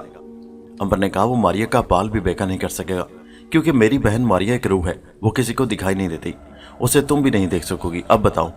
سوسن نے تعجب سے امبر کو دیکھا۔ اسے یاد آ گیا کہ امبر بہت بڑا جادوگر ہے اور روحیں اس کے قبضے میں ہیں۔ اس نے خوش ہو کر کہا، کیا وہ روح ہر وقت میرے پاس رہے گی؟ ہاں، وہ ہر وقت تمہارے ساتھ ہوگی۔ اگر تمہارے چچا نے تمہیں ہلاک کرنے کی کوشش کی تو ماریا کی روح سے زندہ نہیں چھوڑے گی۔ پھر وہ دن تمہارے چچا کی زندگی کا آخری دن ہوگا۔ اتنے میں شہزادی سوسن کا رنگ زرد ہونے لگا۔ امبر نے پلٹ کر دیکھا، شہزادی کا مکار قاتل چچا بالکنی کی طرف آ رہا تھا۔ معلوم ہوتا ہے کوئی راز کی بات ہو رہی ہے ہاں۔ اس نے بڑی گہری نظروں سے امبر اور سوسن کی طرف دیکھ کر کہا۔ امبر نے کہا، ہم لندن کے موسم اور مصر کے جادوگروں کے بارے میں باتیں کر رہے تھے۔ مکار چاچا بولا، میں نہیں چاہتا کہ کوئی باہر کا آدمی یہاں کر ہماری شہزادی کو مصری جادوگروں کی خوفناک باتیں سنائے۔ پھر اس نے شہزادی سے کہا، سوسن بیٹی جاؤ، یہ تمہارے آرام کا وقت ہے۔ اچھا انکل۔ شہزادی نے شب بخیر کہا اور امبر کی طرف ایک خاص انداز میں دیکھتی ہوئی اپنے سونے والے کمرے کی طرف چلی گئی۔ مکار چچا امبر کے ساتھ بیٹھ کر اس کی شعبدہ بازیوں اور جادوگریوں کے بارے میں باتیں کرنے لگا۔ پھر امبر سے پوچھنے لگا، کیا تمہارے پاس ایسا کوئی جادو ہے کہ جو زمین کے اندر دبے ہوئے خزانے کا پتہ بتا دے؟ امبر کو سوسن یعنی سوزین کی بات یاد آ گئی کہ اس شہر کے نیچے کسی جگہ ہنری ہشتم بادشاہ کا شاہی خزانہ دفن تھا، جس کا شاہی محل کے کسی آدمی کو علم نہیں تھا۔ مکار چاچا امبر سے اس خزانے کے بارے میں پوچھنا چاہتا تھا۔ امبر نے سوچ رکھا تھا کہ جوہی ناگ سے اس کی لندن میں ملاقات ہوئی، وہ اس کی مدد سے زمین کے دفن شدہ شاہی خزانے کا سراغ لگا لے گا اور وہ خزانہ شہزادی سوسن اور شہزادے ہنری کے حوالے کر دے گا۔ لیکن اس نے مکار چاچا سے کہا، زمین میں دبے ہوئے خزانے کا پتہ چل سکتا ہے، لیکن پہلے یہ معلوم ہونا ضروری ہے کہ وہ خزانہ کس کا ہے اور اس کا جائز وارث کون ہے۔ جب تک جائز وارث کا علم نہ ہو ہمارا جادو نہیں چل سکتا۔ مکار چاچا نے بھویں سکیڑ کر کچھ غور کیا اور امبر کی طرف دیکھ کر بولا، وہ خزانہ ہمارے پردادا کا ہے اور میں اس کا جائز حقدار ہوں۔ امبر نے کہا، ہر خزانے پر ایک سانپ بیٹھا اس کی حفاظت کر رہا ہوتا ہے۔ جب کوئی اس خزانے کا جائز وارث آگے بڑھتا ہے تو سانپ پرے ہٹ جاتا ہے اور اسے خزانہ لے جانے کی اجازت دے دیتا ہے، لیکن اگر کوئی دوسرا آدمی خزانے پر قبضہ جمانا چاہے تو سانپ اسے ڈس کر ہلاک کر دیتا ہے۔ کیا آپ یہ شرط پوری کر سکیں گے؟ مکار چاچا سوچ میں پڑ گیا۔ پھر سر جھٹک کر بولا، اگر تم مجھے اس خزانے کا پتہ بتا دو تو میں وعدہ کرتا ہوں کہ آدھا خزانہ تمہیں دے دوں گا۔ یقین کرو خزانے کا سانپ مجھے کچھ نہیں کہے گا۔ مکار چاچا یہ سوچ رہا تھا کہ خزانہ تو تلاش کر لیا جائے، جب خزانے تک پہنچوں گا تو تلوار کے ایک ہی وار سے سانپ کی گردن اڑا دوں گا۔ کیا وعدہ کرتے ہیں کہ آدھا خزانہ مجھے دیں گے؟ مکار چاچا نے امبر کے ہاتھ پر ہاتھ رکھ کر کہا، وعدہ کرتا ہوں، اگر تم چاہو تو میں لکھ کر بھی دے سکتا ہوں۔ اب امبر نے مکار چاچا کا اعتماد حاصل کرنے کے لیے کہا، مگر میں نے سنا ہے کہ اس محل کے کچھ اور لوگ بھی اس خزانے کے مالک ہونے کا دعویٰ کرتے ہیں۔ مکار چاچا غصے میں بولا، اگر کوئی ایسا شخص ہوگا تو میرے لیے اسے راستے سے ہٹانا کوئی مشکل کام نہیں، تم اپنے جادو سے خزانے کا پتہ چلاؤ۔ امبر یہ کہہ کر اٹھ کھڑا ہوا، میں محل سے اپنا کام شروع کر دوں گا اور آپ کو پرسوں ملوں گا۔ چاچا نے آہستہ سے کہا، ہمیشہ رات کے پہلے پہر آنا، میں نہیں چاہتا کہ ہمارے منصوبے کا کسی دوسرے کو علم ہو۔ ایسا ہی ہوگا۔ امبر قلعے سے واپس اپنے ہوٹل میں آ گیا۔ ماریا ابھی تک نہیں آئی تھی۔ ماریا شام کے وقت امبر سے الگ ہو کر جب بینک آف انگلینڈ میں پہنچی تو وہاں بیپاری اور سوداگر لوگ غدر کے بعد ہندوستان کی لوٹی ہوئی دولت جمع کرانے آئے ہوئے تھے۔ یہ دولت سونے اور جواہرات کی شکل میں تھی جو ان سوداگروں نے انگریز لٹیروں سے اونے پونے خریدی تھی۔ مصیبت یہ تھی کہ ان لوگوں کے پاس اپنی دولت کے صرف کاغذات ہی تھے، سونا اور جواہرات وہ ساتھ لے کر نہیں آئے تھے کہ کہیں ڈاکو نہ لوٹ لے۔ یہ دولت وہ بینک کی ایک ایسی شاخ کے تہخانے میں جمع کرا کر آئے تھے۔ ماریا کافی دیر سوچتی رہی کہ وہ کیا کرے۔ بینک کا خزانچی تھوڑی دیر بعد آیا۔ اس نے سیف کھولا اور سوداگروں سے کاغذات لے کر رسید لکھ کر دینی شروع کر دی۔ روپیہ پیسہ وہاں کہیں بھی نہیں تھا۔ کچھ لوگ غریب ایک طرف کھڑے نوٹ گن رہے تھے۔ ماریا کسی غریب کو اس کی پونجی سے محروم نہیں کرنا چاہتی تھی، وہ تو ڈاکوؤں کے خزانے پر ڈاکہ مارنا چاہتی تھی۔ اچانک اس نے دیکھا کہ ایک نقاب پوش بینک میں داخل ہوا۔ اس کے ہاتھ میں ایک پرانی طرز کا پستول تھا۔ اس نے خزانچی کو پستول دکھایا، اس کی گہگی بن گئی۔ ڈاکو نے تھیلا آگے کر دیا، اس میں سیف میں سے ساری دولت نکال کر ڈال دو۔ خزانچی نے ڈرتے ڈرتے کانپتے ہاتھوں سے لوہے کی الماری کھولی۔ اتفاق سے اس وقت الماری میں سونے کی صرف ایک ہی چھوٹی اینٹ پڑی تھی۔ ڈاکو نے اشارہ کیا، اسے میرے تھیلے میں ڈال کر تھیلا میرے حوالے کر دو۔ خزانچی نے ایسا ہی کیا۔ ڈاکو تھیلا لے کر چھت کے رخ گولیاں چلاتا وہاں سے باہر نکلا اور گھوڑے پر بیٹھ کر رفو چکر ہو گیا۔ ماریا کو اسی ڈاکو کی تلاش تھی۔ ڈاکو بڑا خوش تھا، آج اس نے لمبا مال مار لیا تھا۔ سونے کی اینٹ 10,000 پاؤنڈ سے کم کی نہ ہوگی۔ وہ گھوڑے کو سر پر دوڑائے جا رہا تھا۔ شہر میں ان دنوں اتنی روشنی اور رونق کہاں ہوا کرتی تھی بلا؟ سراؤں میں شمع جلتی تھیں، بازاروں میں دور دور گیس کے لیمپ جلا کرتے تھے۔ سردی کی وجہ سے ویسے بھی لندن شہر میں شام کو دھند پھیل جاتی تھی۔ ڈاکو دھند میں غائب ہو چکا تھا، مگر ماریا کی نظروں سے غائب نہیں ہو سکتا تھا۔ جو ہی اس نے دریائے ٹیمز کا پرانا پل عبور کیا، ماریا اس کے پاس پہنچ گئی۔ ڈاکو دریا کے دوسرے کنارے درختوں کے درمیان گھوڑا دوڑائے بھاگا جا رہا تھا۔ ماریا اس کے ساتھ ساتھ ہوا میں اڑ رہی تھی۔ اس نے ڈاکو کے کان میں کہا، یار یہ سونے کی آدھی اینٹ مجھے دے دو۔ ڈاکو نے کان میں کسی لڑکی کی آواز ضرور سنی، مگر اس نے سر کو جھٹک دیا۔ ماریا نے پھر اس کے کان میں کہا، کیوں بے الو کے پٹھے، کیا حال ہے تمہارا؟ ڈاکو نے دوسری بار بھی سر کو جھٹک دیا۔ اب ماریا نے اس کے سر پر ایک مکہ مارا، اس کا ہیٹ پچک گیا اور وہ چکر کھا گیا۔ وہ اوپر تکنے لگا۔ ماریا نے کہکا لگا کر کہا، ابے او حرامی، رکھ دے اس سونے کی اینٹ کو یہاں۔ ڈاکو بھوت بھوت کہہ کر گھوڑے کو اور تیز کرنے ہی لگا تھا کہ ماریا نے ڈاکو کے گلے سے سونے کا تھیلا اتار کر گھوڑے کی پیٹھ پر اس زور سے لات ماری کہ گھوڑے کے حلق سے ایک بھیانک چیخ نکلی اور وہ اتنی تیزی سے بھاگا کہ پھر ماریا کو دکھائی نہ دیا۔ ماریا تھیلا لے کر ہوٹل سوائی کی طرف روانہ ہو گئی۔ ماریا ہوٹل پہنچی تو امبر اس کا انتظار کر رہا تھا۔ یہ دیکھو میں تمہارے لیے کیا لائی ہوں۔ ماریا نے تھیلا امبر کے آگے رکھ دیا۔ امبر نے اس میں سے سونے کی اینٹ کو نکال کر دیکھا تو ہنس کر بولا، یہ کس غریب کا سونا ہے ماریا؟ ماریا نے کہا، غریبوں کے پاس سونا نہیں ہوتا، یہ تو ایک ڈاکو پر ڈاکہ ڈالا ہے میں نے۔ پھر ٹھیک ہے، ماریا نے کہا، ویسے بھی یہ سونا ہندوستان سے لوٹ کر یہاں لایا گیا ہے۔ ان بھوکے ننگے آلو گوبھی کھانے والے انگریزوں کے پاس سونا کہاں سے آ سکتا ہے بھلا؟ اچھا تم سناؤ، شہزادی سوسن کے یہاں دعوت کھائے، کیا کیا کھانے تھے وہاں پر؟ امبر نے ماریا کو شہزادی سوسن کی ساری دکھ بھری داستان سنائی کہ کس طرح وہ اور اس کا بھائی ہنری قلعے کی جاگیر کے جائز وارث ہیں، مگر ان کا چاچا وراثت پر قبضہ کرنے کے لیے انہیں زہر دے کر ہلاک کرنے کی فکر میں ہے، اور یہاں اس شہر کے نیچے کہیں شہزادی کے پردادا بادشاہ ہنری ہشتم کا زبردست خزانہ دفن ہے۔ اس کا چاچا بھی اس خزانے کی تلاش میں ہے۔ میں نے تو اس کے چاچا سے حامی بھر لیا کہ میں اپنے جادو کے زور سے خزانے کی جگہ بتا دوں گا۔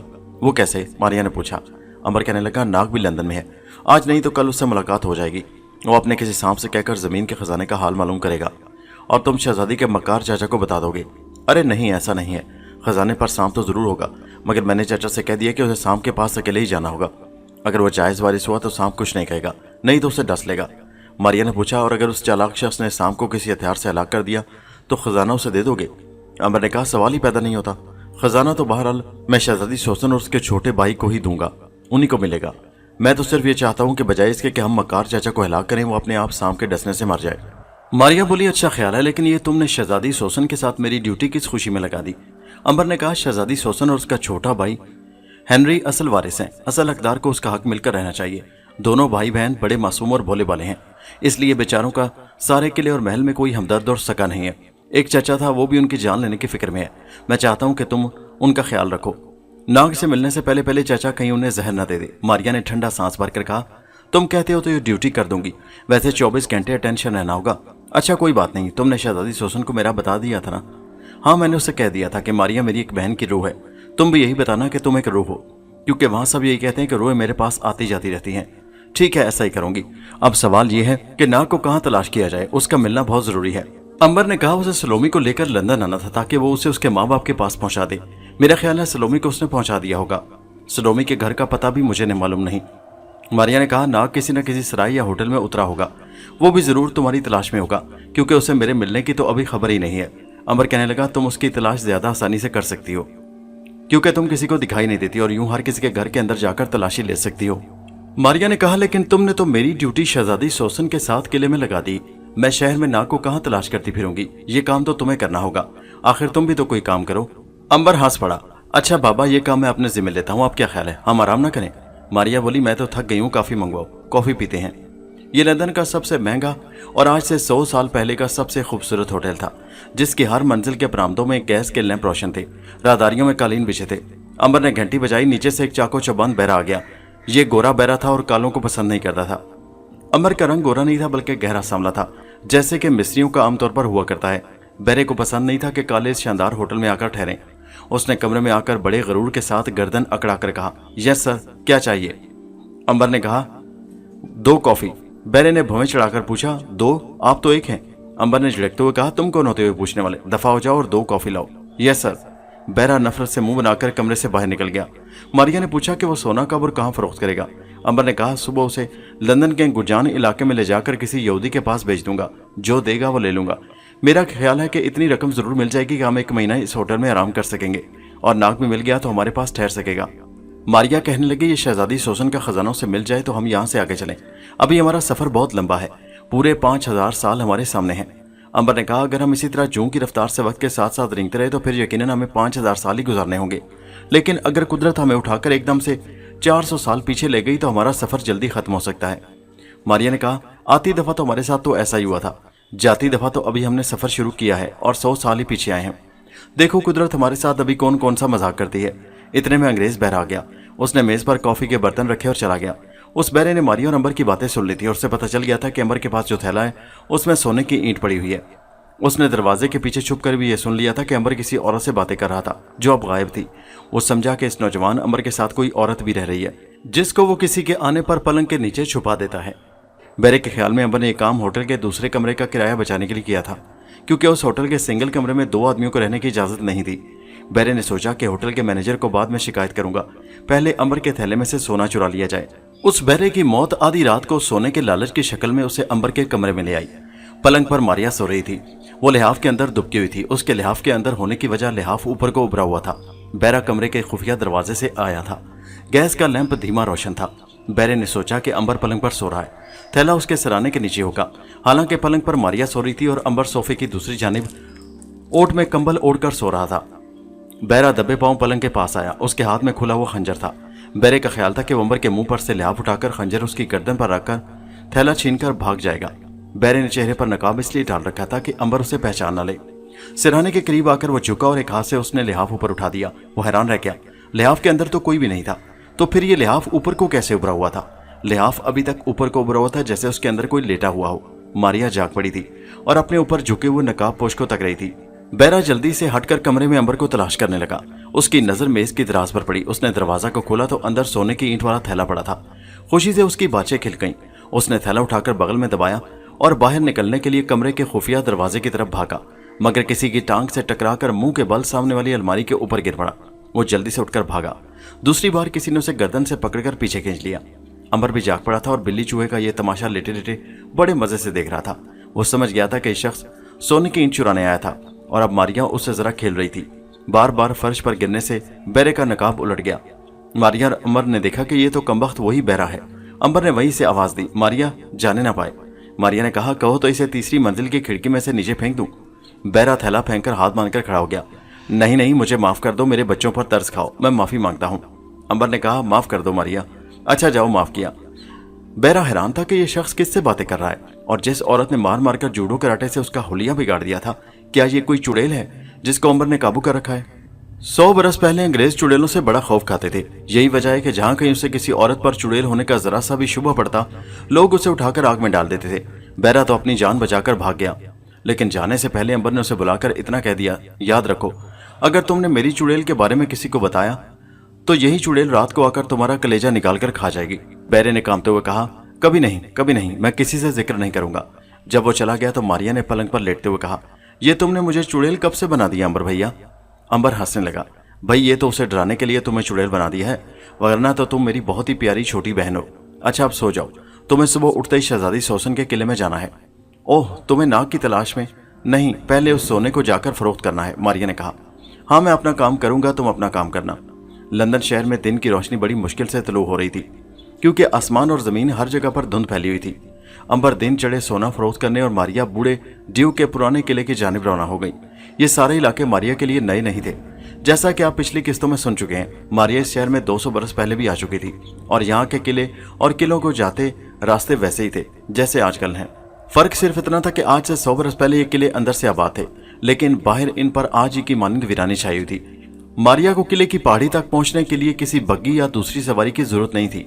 वो घोड़े पर सवार होकर भी जा सकती थी, लेकिन उसने हवा में उड़कर जाना ज्यादा पसंद किया। वो लंदन के खुले खेतों और जंगलों में फैली धुंध के ऊपर उड़ती उस किले के अंदर जाकर उतर गई, जहां शहजादी सोसन अपने छोटे भाई हेनरी के साथ मुसीबत के दिन गुजार रही थी। मारिया किले की छत पर उतरी थी।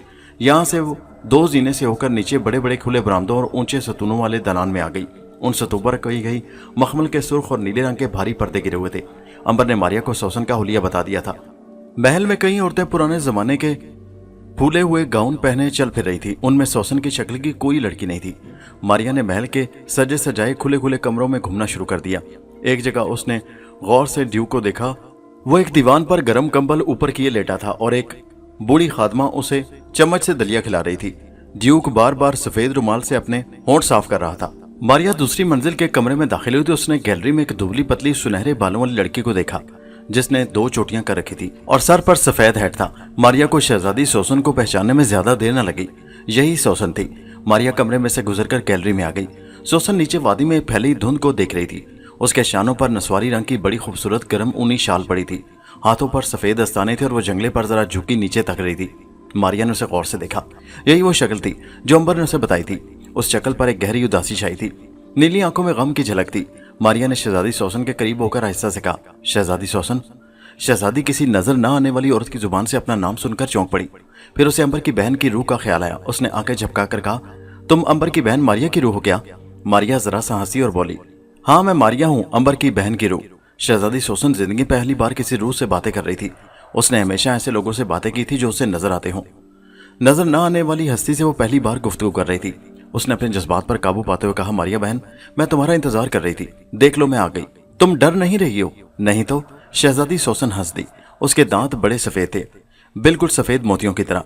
मारिया ने कहा, शाबाश, तुम बड़ी बहादुर लड़की हो। लोग तो मेरी आवाज सुनकर अक्सर बेहोश हो जाते हैं। शहजादी सोसन ने कहा, अगर मुझे अंबर ने तुम्हारे बारे में सब कुछ ना बता दिया होता तो शायद मैं भी बेहोश हो जाती। मारिया ने हंसकर कहा, हेनरी कहाँ है? वो नाश्ता कर रहा है। और तुम्हारा मकार चचा कहाँ है? शायद वो भी नाश्ता कर रहे हैं। हेनरी के साथ? शायद। मारिया ने चौंक कर कहा, तुम्हें अपने छोटे भाई को अकेला नहीं छोड़ना चाहिए सोसन। तुम्हारा चचा उसे नुकसान पहुंचा सकता है। मुझे बताओ ये लोग कहाँ नाश्ता कर रहे हैं, मुझे साथ ले चलो वहां। शहजादी सोसन ने मारिया को साथ लिया और पहली मंजिल के उस कमरे में आ गई जहां उसका छोटा भाई अपने चाचा के सामने मेज पर बैठा नाश्ता कर रहा था। शहजादी को देखकर हेनरी मुस्कुराया। चाचा के माथे पर शिकन पड़ गए। मारिया ने महसूस किया कि उसके मकार चाचा को शहजादी सोसन का आना नागवार गुजरा है। शायद वो कोई साजिश करने वाला था। ऊपर से मुस्कुराते उसने शहजादी सोसन का खैर मकदम किया और कुर्सी की तरफ हाथ बढ़ाकर कहा, बैठो शहजादी सोसन। शहजादी चचा के सामने अपने भाई के पास बैठ गई। मारिया भी उसके पास ही खड़ी हो गई थी। हेनरी दूध का गिलास पी रहा था। मारिया ने झुककर गिलास को देखा कि दूध में कोई दूसरी नुकसानदेह शय तो नहीं मिली। उसमें इतनी ताकत थी कि वो मिलावट को पहचान लेती थी। दूध में कुछ नहीं था। मकार चाचा हेनरी और उसकी बहन को ठिकाने लगाने की एक दूसरी स्कीम सोच रहा था। उसने मिस्र के एक सपेरे से बड़ा ही जहरीला फिनियर सांप मंगवा रखा था। ये सांप जिसे डस दे उसका जिस्म उसी वक्त जगह जगह से फट जाता था और वो फौरन मर जाता था। मकार चाचा रात के वक्त उस सांप को हेनरी और शहजादी के सोने के कमरे में छोड़ने वाला था। मारिया को भी मकार चाचा की इस खतरनाक साजिश का इल्म नहीं था।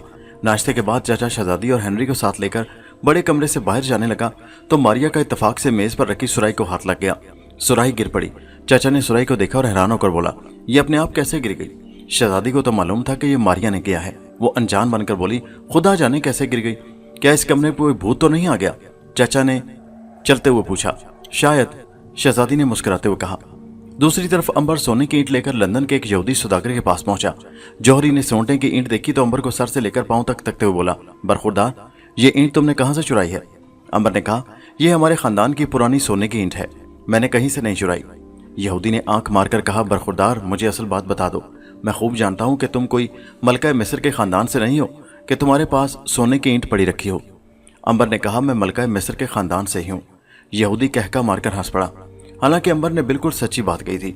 जैसा कि कहानी सुनने वाले दोस्तों को मालूम होगा कि अंबर का ताल्लुक 5000 बरस पुराने मिस्र के शाही खानदान से था, लेकिन भला वो लंदन के यहूदी को कैसे यकीन आ सकता था?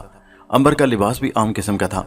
यहूदी ने कहा, नौजवान, अगर तुमने सच्ची बात ना बताई तो मुझे मजबूरन तुम्हें पुलिस के हवाले करना पड़ेगा। अंबर बेफायदा वक्त जाया नहीं करना चाहता था। उसने कहा, अच्छा चलो, मैंने एक जगह से यह सोना चुराया है, अब बोलो तुम क्या दोगे? यहूदी मक्कारी से हंसा। मैं तुम्हें इसके 1000 पाउंड दे सकता हूं। अंबर ने ताज्जुब से कहा, मगर ये सोना तो 1 लाख पाउंड का है। तो फिर पुलिस के पास चलो। अच्छा लाओ, 1000 पाउंड ही दे दो। अंबर फजूल झकझक से बचना चाहता था। उसने 1000 पाउंड गिनकर वसूल किए और सोने की ईंट यहूदी के हवाले करके वापस अपने होटल में आ गया। शाम हो रही थी, मौसम बहुत सर्द हो गया था। अंबर ने नाक के बारे में सोचना शुरू कर दिया कि वो कहाँ गायब हो गया है। यहाँ आकर कहीं उसकी हल्की सी बू तक महसूस नहीं हो रही थी। अगर उसे सांप की जुबान आती होती तो वो किसी सांप से उसका पता पूछ लेता। रात को उसने थोड़ा सा खाना खाया। उसी चोर बैरे ने खाने के बाद कॉफी लाकर दी। अब वो अंबर को झुककर सलाम करता था और उससे डरता भी था। अंबर नाक के बारे में ही सोचता हुआ बिस्तर पर लेट गया। जिस यहूदी के पास अंबर ने सोने की ईंट 1000 पाउंड की मामूली रकम के एवज फरोख्त की थी, वो बड़ा लालची इंसान था। उसे किसी तरह नींद नहीं आ रही थी। उसने सोचा कि जो नौजवान सोने की एक पूरी लाख पाउंड से भी ज्यादा की ईंट 1000 पाउंड में बेच सकता है, जरूर उसके पास और ईंटें भी होगी, या फिर उसे किसी ऐसे खुफिया खजाने का इल्म होगा। वहां सोने की बेशुमार ईंटें पड़ी होंगी। क्यों ना उसको काबू किया जाए और सारी सोने की ईंटें हासिल करके दुनिया का अमीर तरीन आदमी बना जाए। यहूदी को लालच ने घेर लिया। उसने एहतियातन अपने नौकर को अंबर के पीछे पीछे रवाना कर दिया था, जो उसके होटल को दे गया था। बस आधी रात को यहूदी अंबर के होटल की तरफ चल पड़ा। लंदन की गलियां सुनसान थीं, धुंध फैली हुई थी और मकानों के दरवाजे बंद थे और बत्तियां बुझी हुई थीं। यहूदी की जेब में एक तेज धार वाला छुरा था, जिससे वो इनकार की सूरत में अंबर को कत्ल करने का इरादा रखता था। अंबर यूं ही अपने कमरे से उठकर बाहर निकल आया और बरामदे में टहलने लगा। यहूदी ने उसे दूर से देखा तो अंधेरे में छुपता छुपाता उसके पीछे निकल आया। उसने जेब से खंजर निकालकर अंबर की गर्दन पर रख दिया और कहा, अगर तुमने मुझे वो जगह ना बताई जहां से तुम सोने की ईंट लाए थे तो मैं अभी तुम्हारी इशारा काट डालूंगा। अंबर ने मुड़कर यहूदी को देखा तो उसे बड़ा गुस्सा आया कि कमीने इंसान को लालच ने अंधा कर दिया है और एक इंसान की जान लेने को तैयार हो गया है। बस अंबर ने उसे सबक सिखाने का फैसला कर लिया। उसने बड़ी लजाजत से कहा, खुदा के लिए मुझे ना मारो, मैं तुम्हें अभी उस जगह लिए चलता हूँ। ये सुनकर यहूदी की बातें खिलक उठी। झट बोला, अगर तुमने मुझे धोखा देने की कोशिश की तो याद रखो, इस वक्त मेरे 4 मुहाफिज नौकर खंजर लिए अंधेरे में तुम्हारे आसपास खड़े हैं। अंबर ने मसनूई खौफजदा आवाज में कहा, जनाब, ये कैसे हो सकता है कि मैं आपको धोखा दूं? क्या मुझे अपनी जान अजीज नहीं है? मैं कसम खाता हूं कि मैं आपको उसी जगह लेकर जाऊंगा जहां से मुझे सोने की ईंट मिली थी। क्या वहां और भी सोना है? यहूदी ने लालच से पूछा। अंबर बोला, हाँ जनाब, वहां तो सोने की ईंटों का एक संदूक भरा हुआ है। यहूदी ने जल्दी से कहा, तो फिर चलो, मुझे वहां ले चलो। फिर कुछ सोचकर रुका और कहा, वो जगह लंदन में कहाँ है? अंबर ने सोचा कि उसे कहाँ ले जाना चाहिए जहां उसे बदकिरदार लालची इंसान को उसके किए की पूरी सजा मिल सके या सजा दी जा सके। अचानक उसे लंदन के पुराने किले के टॉर्चर हाउस का ख्याल आ गया। यह किला हेनरी हश्तम के ज़माने का था और यहाँ एक चैम्बर में हेनरी हश्तम अपने सामने कैदियों और अपने दुश्मनों को अजियत दे देकर मारा करता था। उस तहखाने में अभी तक अजियत देने वाले आलात लगे थे। लोगों ने मशहूर कर रखा था कि वहाँ उन लोगों की रूहें भटकती फिरती हैं जिनको वहाँ बादशाह के हुक्म पर कत्ल करवा दिया गया था। नाग ने कहा, हेनरी हश्तम के पुराने किले के नीचे एक तहखाना है। उस तहखाने के फर्श के अंदर सोने की ईंटों का संदूक भरा हुआ है।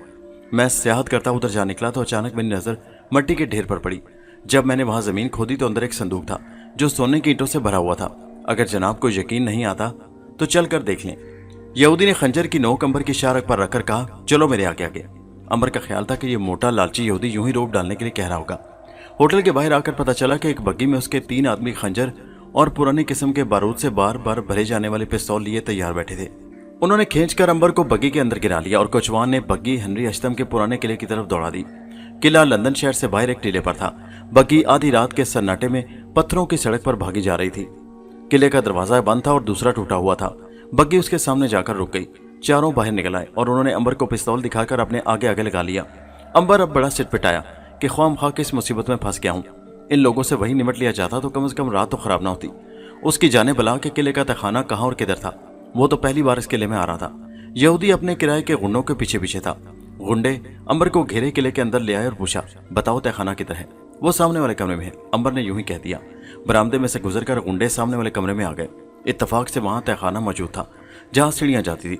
यहूदी बड़ा खुश हुआ कि अंबर ने झूठ नहीं बोला था। वो सीढ़ियां उतरकर नीचे गए तो एक चौकोर सी खस्ताहाल कोठली आ गई जहां अंधेरा ही अंधेरा था। यहूदी ने मोमबत्ती रोशन करके देखा। दीवारों का चूना नीचे गिर रहा था। छत से जाले लटके हुए थे और वहां कोई खजाने का संदूक नहीं था। यहूदी ने गुर्रा कर कहा, कहाँ है खजाना? यहाँ तो कुछ भी नहीं है। अंबर ने यूं ही जमीन पर एक जगह पांव रखकर कहा, जनाब खजाना इस जगह दफन है। गुंडों ने वहां जमीन खोदनी शुरू कर दी।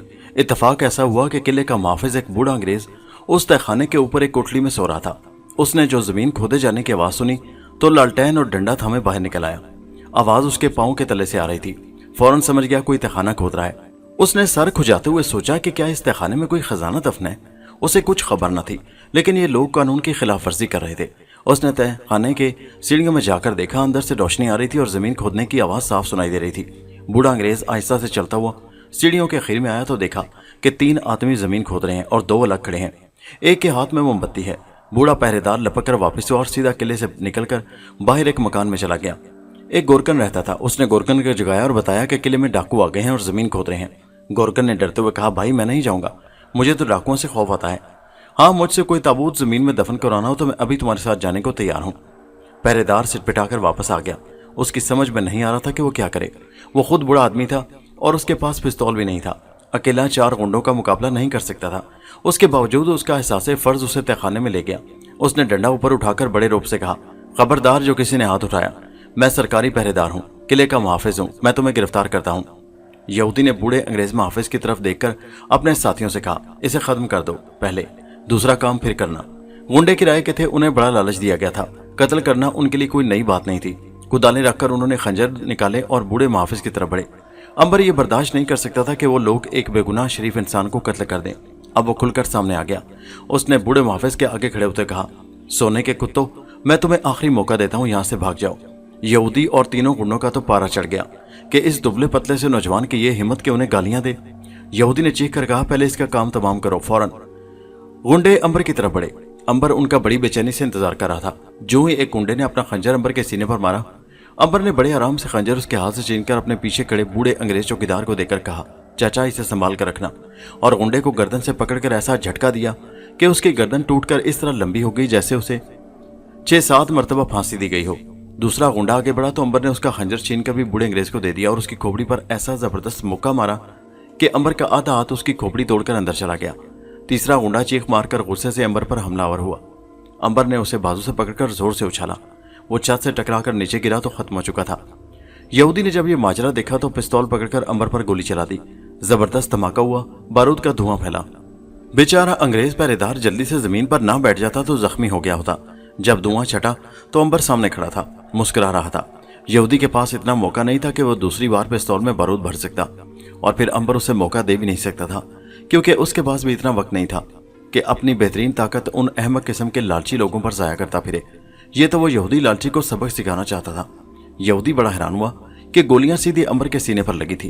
बड़ा करीब से उसने निशाना लिया था, फिर वो जिंदा किस तरह बच गया। अंबर ने यहूदी को गर्दन से पकड़कर अपनी तरफ खींच लिया और कहा, मैं तुम्हें बड़े आराम से मारूंगा। यहूदी खुद भी और उसकी मोटी तोंद भी थर थर कांपने लगी। नहीं नहीं, मसीह अलैहिस्सलाम के लिए मुझ पर रहम करो, मैं फिर कभी लालच नहीं करूंगा।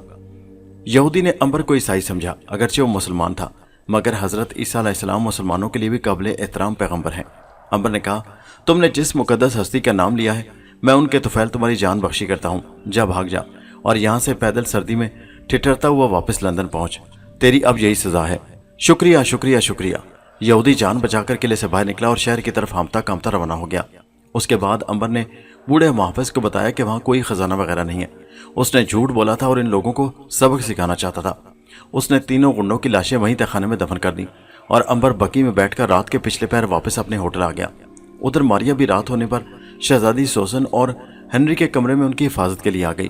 شہزادی نے اپنے چھوٹے بھائی کو ماریا کا نہیں بتایا تھا، صرف اس خیال سے کہ کہیں وہ ڈر کر کسی سے ذکر نہ کر دے۔ جب آدھی رات ہوئی تو شہزادی اور ہنری سو گئے اور ماریا کمرے سے باہر آ گئی۔ ہر طرف خاموشی تھی، کوئی خطرہ نہیں تھا۔ ماریا قلعے کی بالکنی میں آ کر کھڑی ہو گئی۔ اسے اپنے پیچھے قدموں کی آواز سنائی دی۔ اس نے پلٹ کر دیکھا، پیچھے شہزادی کی خوابگاہ کو جانے والا برآمدہ خاموش تھا۔ ماریا نے خیال کیا کہ شاید یہ اس کا وہم ہو۔ وہ بالکنی میں کھڑی باہر رات کی تاریکی میں دور جلنے والی روشنی کو دیکھتی رہی۔ یہ ماریا کی غلطی تھی۔ اسے فوراً اپنا شک دور کرنے کے لیے شہزادی کے کمرے میں جانا چاہیے تھا، کیونکہ مکار چچا رات کے اندھیرے میں سانپ کی پٹاری چھپائے وہاں سے گزرا تھا۔ اس نے شہزادی کے کمرے کے دروازے کے نیچے سے زہریلے پھینی اور سانپ کو اندر داخل کر دیا تھا اور خود ذرا پرے ہٹ کر کھڑا ہو گیا اور شہزادی سوسن اور ہنری کی موت کا انتظار کرنے لگا۔ کمرے میں شہزادی اور اس کا چھوٹا بھائی ہنری اپنے اپنے بستروں میں گرم لحافوں میں دب کے سو رہے تھے۔ سانپ فرش پر بچے ہوئے ایرانی قالین پر ادھر ادھر رینگنے لگا۔ چھوٹی کانسی کی تپائی پر چاندی کا شمع دان روشن تھا۔ سانپ قالین پر رینگتے رینگتے شہزادی کے پلنگ کے پاس چلا گیا۔ اس نے اپنا پھن اوپر اٹھا کر شہزادی کے لحاف سے نکلے ہوئے چہرے کو دیکھا۔ پھر سانپ ہنری کے بستر کی طرف آ گیا۔ اس نے ہنری کو بھی غور سے دیکھا۔ باہر مکار چچا ان دونوں کی چیخیں سننے کا انتظار کر رہا تھا، مگر اندر خاموشی طاری تھی۔ سانپ کیا کر رہا تھا؟ مکار چچا سوچنے لگا۔ سانپ ہنری کے بستر پر چڑھ گیا اور اس کے گرم لحاف کے اوپر رینگتا ہوا ہنری کے چہرے کے قریب آ کر رک گیا۔ اب سانپ ہنری کے لحاف پر کنڈلی مارے بیٹھا تھا اور اپنا پھن اٹھائے جھوم رہا تھا۔ اتفاق سے شہزادی کی آنکھ کھل گئی۔ اس نے کروٹ بدلی تو شمع کی روشنی میں اس کی نظر سانپ پر پڑ گئی۔ چونکہ پڑھی لکھی خاندانی لڑکی تھی، اس لیے گھبرا کر چیخ مارنے کے بجائے اس نے اپنے حواس کو قابو میں رکھتے ہوئے بجلی جیسی تیزی کے ساتھ یہ سوچنا شروع کر دیا کہ سانپ کو لحاف سے نیچے کیسے گرائے، کیونکہ خطرہ تھا اگر ہنری کی آنکھ کھل گئی تو چیخ مار دے گا اور سانپ گھبرا کر اسے ڈس دے گا۔ شہزادی آہستہ آہستہ اپنے لحاف سے باہر نکل کر بستر کے دوسری طرف قالین پر اتر گئی۔ کمرے میں کوئی بھی ایسی چیز نہیں تھی کہ جس کی مدد سے وہ سانپ کو ہلاک کر سکتی۔ سانپ اسی طرح ہنری کے لحاف پر بیٹھا ہولے ہولے جھوم رہا تھا۔ شہزادی کسی طریقے سے اپنے چھوٹے بھائی کی جان بچانا چاہتی تھی۔ اس نے فیصلہ کیا کہ وہ خود اپنے بھائی کے اوپر گر کر سانپ ڈسوا لے گی اور بھائی کی جان بچا لے گی۔ اتنے میں بالکنی میں کھڑی ماریا کو کچھ ٹھنڈ محسوس ہونے لگی، حالانکہ عام طور پر اسے سردی گرمی بہت ہی کم محسوس ہوا کرتی تھی۔ وہ بالکنی سے نکل کر شہزادی کے کمرے کی طرف آ گئی۔ اندر جانے کے لیے اسے دروازہ کھولنے کی ضرورت نہیں تھی۔ مکار چچا ایک ستون کے پیچھے چھپا ہوا تھا، جس کی وجہ سے ماریا اسے نہ دیکھ سکی۔ ماریا خوابگاہ میں داخل ہو گئی۔ شمع کی روشنی میں اندر اسے بہت سے پہلے جو شے نظر آئی وہ سامنے والی دیوار پر جھومتا ہوا سانپ کا سایہ تھا۔ وہ اپنی جگہ پر کھڑی کی کھڑی رہ گئی۔ اس نے دیکھا کہ ایک سیاہ ناگ اپنا خطرناک پھن پھیلائے چھوٹے ہنری کے لحاف کے اوپر بیٹھا آہستہ آہستہ اس کے منہ کی طرف کھسک رہا تھا، گویا بڑے مزے کے ساتھ ہنری کو ڈسنے کی تیاریاں کر رہا تھا۔ شہزادی سوسن بھی آہستہ آہستہ سانپ کی طرف رینگ رہی تھی۔ ماریا نے سوچا اگر اس نے کوئی آواز نکالی تو سانپ کہیں گھبرا کر ہنری کو ڈس نہ لے۔ وہ سوچنے لگی یہ شہزادی سانپ کے پاس سامنے جانب سے کیوں جا رہی ہے؟ ایک ایک پل بڑا قیمتی تھا۔ ماریا کمرے کی فضا میں لہراتی ہوئی سانپ کے اوپر آ گئی۔ سانپ نے ماریا کے جسم کی لہروں کو محسوس کر لیا تھا۔ اس نے ایک جھکولا سا کھا کر اوپر کی طرف دیکھا۔ ماریا اسے نظر تو نہیں آ سکتی تھی۔ ماریا نے اس دوران میں پیچھے سے ہاتھ بڑھا کر سانپ کو گردن سے پکڑ لیا۔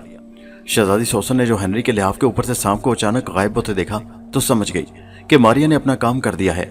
اس کی جان میں جان آئی۔ سردی میں بھی اس کے ماتھے پر پسینہ آ گیا۔ اس نے ماریا کو آہستہ سے پکارا۔ ماریا نے جواب میں کہا، مجھے افسوس ہے شہزادی، میں ذرا کی ذرا باہر چلی گئی تھی۔ اگر اور دیر کر دیتی تو ہنری کی زندگی کو شاید ہم واپس نہ لا سکتے۔ شہزادی سوسن نے ہنری کو جگانا مناسب نہ سمجھا۔ وہ اور ماریا بستر پر بیٹھ کر باتیں کرنے لگی۔ شہزادی نے کہا، میرا خیال ہے یہ سازش مکار چچا کی تھی۔ یہ سانپ اسی نے ہمیں ہلاک کرنے کے لیے چھوڑا ہوگا۔ ماریا نے کہا، اس کے سوا اور کون یہ جرات کر سکتا ہے؟ باہر کھڑے مکار چچا نے جب محسوس کیا کہ دیر ہو گئی ہے اور اندر سے کسی قسم کی چیخ کی آواز تو نہیں آئی تو اسے یہی خیال ہوا کہ سانپ نے ان دونوں بہن بھائیوں کو ڈس کر ہلاک کر ڈالا ہے۔ وہ بڑا خوش خوش دروازے کے سامنے سے گزرا تو اسے اندر سے دو عورتوں کے باتیں کرنے کی آواز سنائی دی۔ حیران ہو کر رک گیا کہ یہ شہزادی کس سے باتیں کر رہی ہے۔ دوسری عورت کی آواز چچا پہچان نہیں رہا تھا۔ یہ بالکل اجنبی آواز تھی۔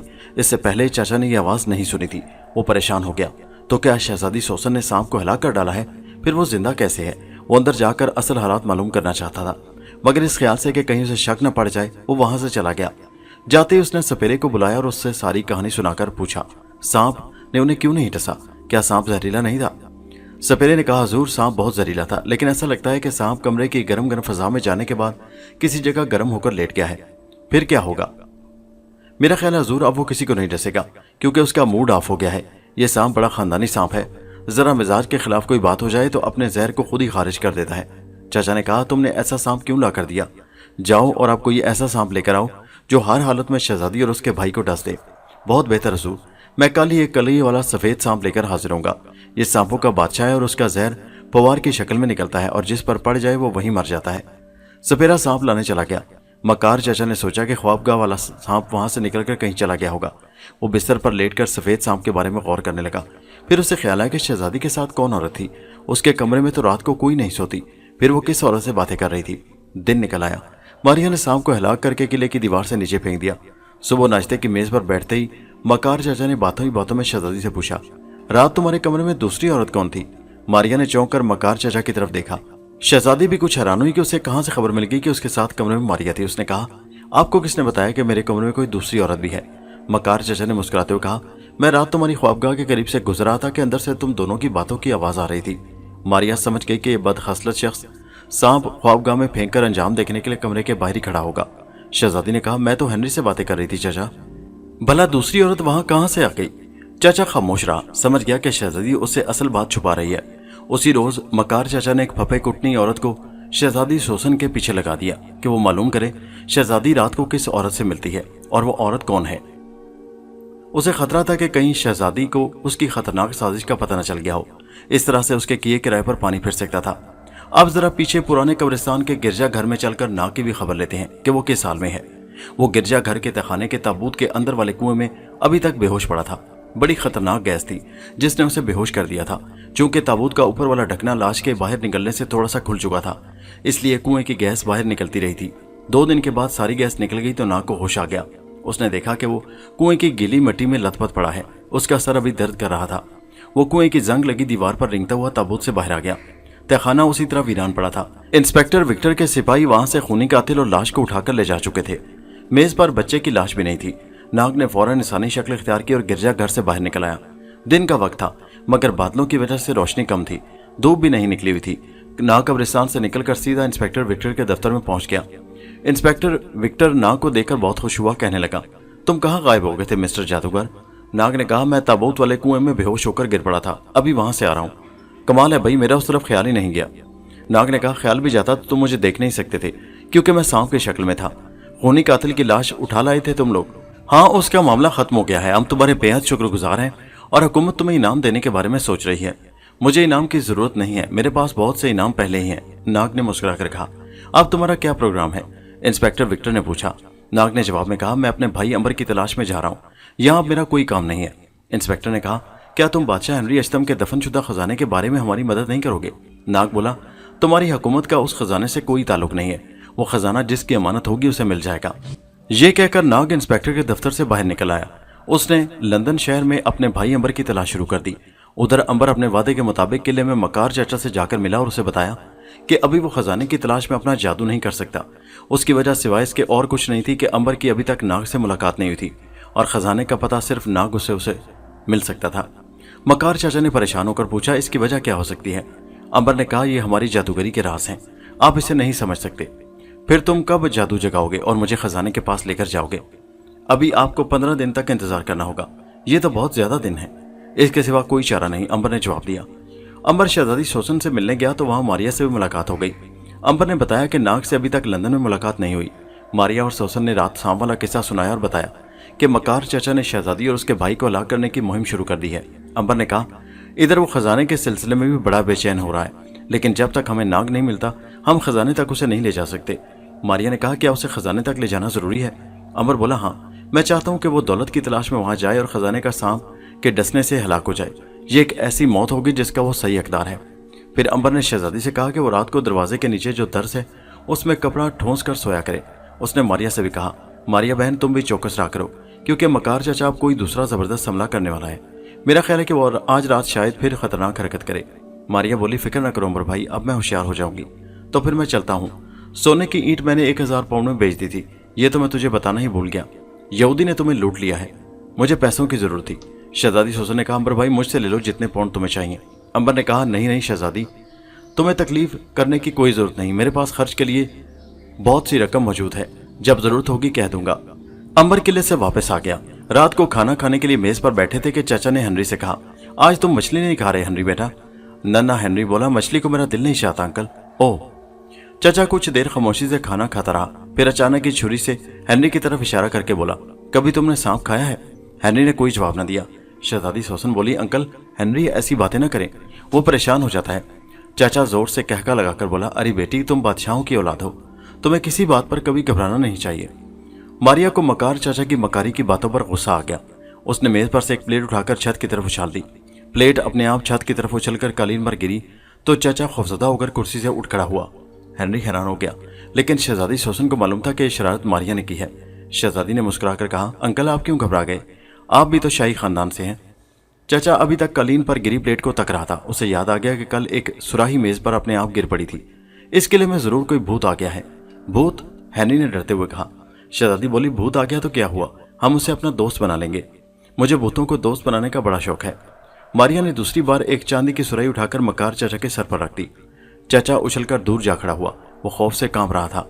भूत, इस कमरे में भूत है। हेनरी सहम कर अपनी बहन के साथ लग गया। चाचा खाना बीच में ही छोड़कर भूत भूत करता वहां से चला गया।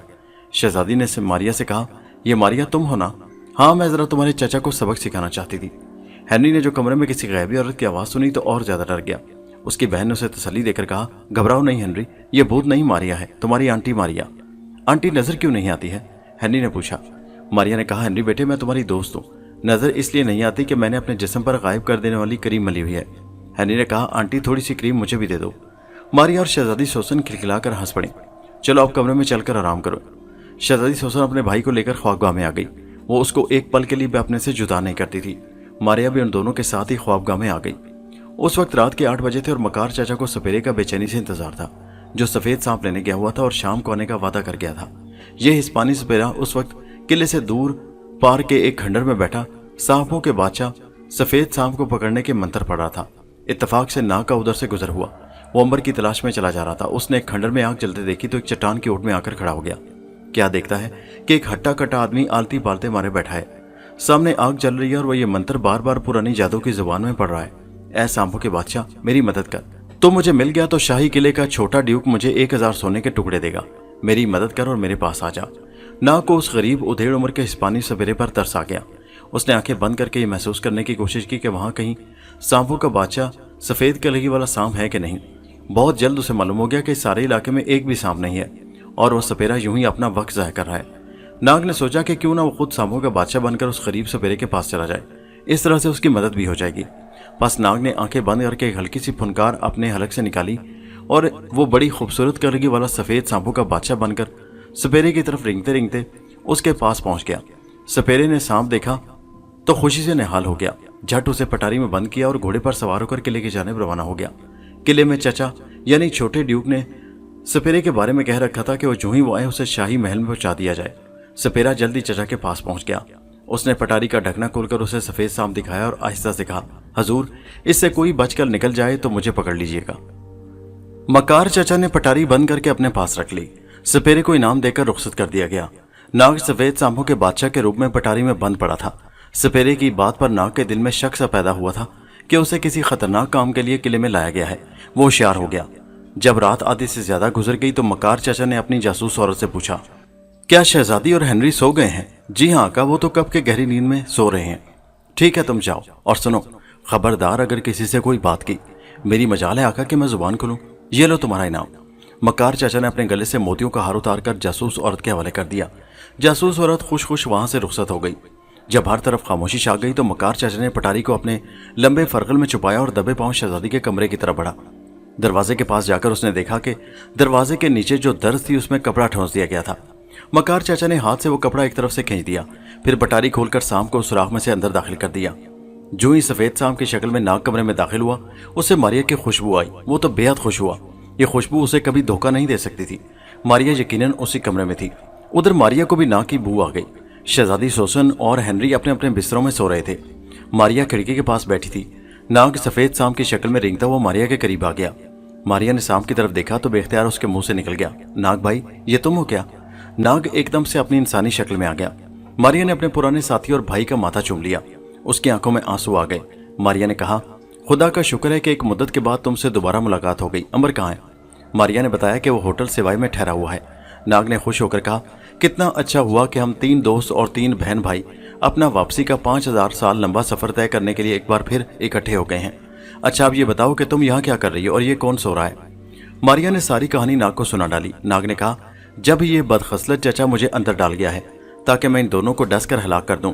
ये अल्लाह का बड़ा करम हुआ कि यहाँ इसी बहाने तुमसे मुलाकात हो गई। अब सबसे पहले तो मैं इस मकार चाचा की खबर लेता हूँ। इस पर मारिया ने नाग को समझाया कि अंबर ने चाचा से बात कर रखी है कि वो नाग के जरिए हेनरी अश्तम के खुफिया खजाने का पता चलाएगा और फिर खजाने के सांप से उसे डसवा कर हलाक कराएगा।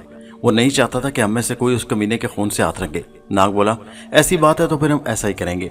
वैसे मेरा तो ये दिल चाहता है कि अभी वापस जाकर उस जालिम चाचा को डस कर हलाक कर दूं जो महज दौलत के लिए 2 मासूम इंसानों की जान लेना चाहता है। मारिया ने कहा, तुम ठीक कहते हो, लेकिन अंबर भाई का ख्याल है कि इस कमीने शख्स की मौत हम अपने जिम्मे नहीं लेंगे।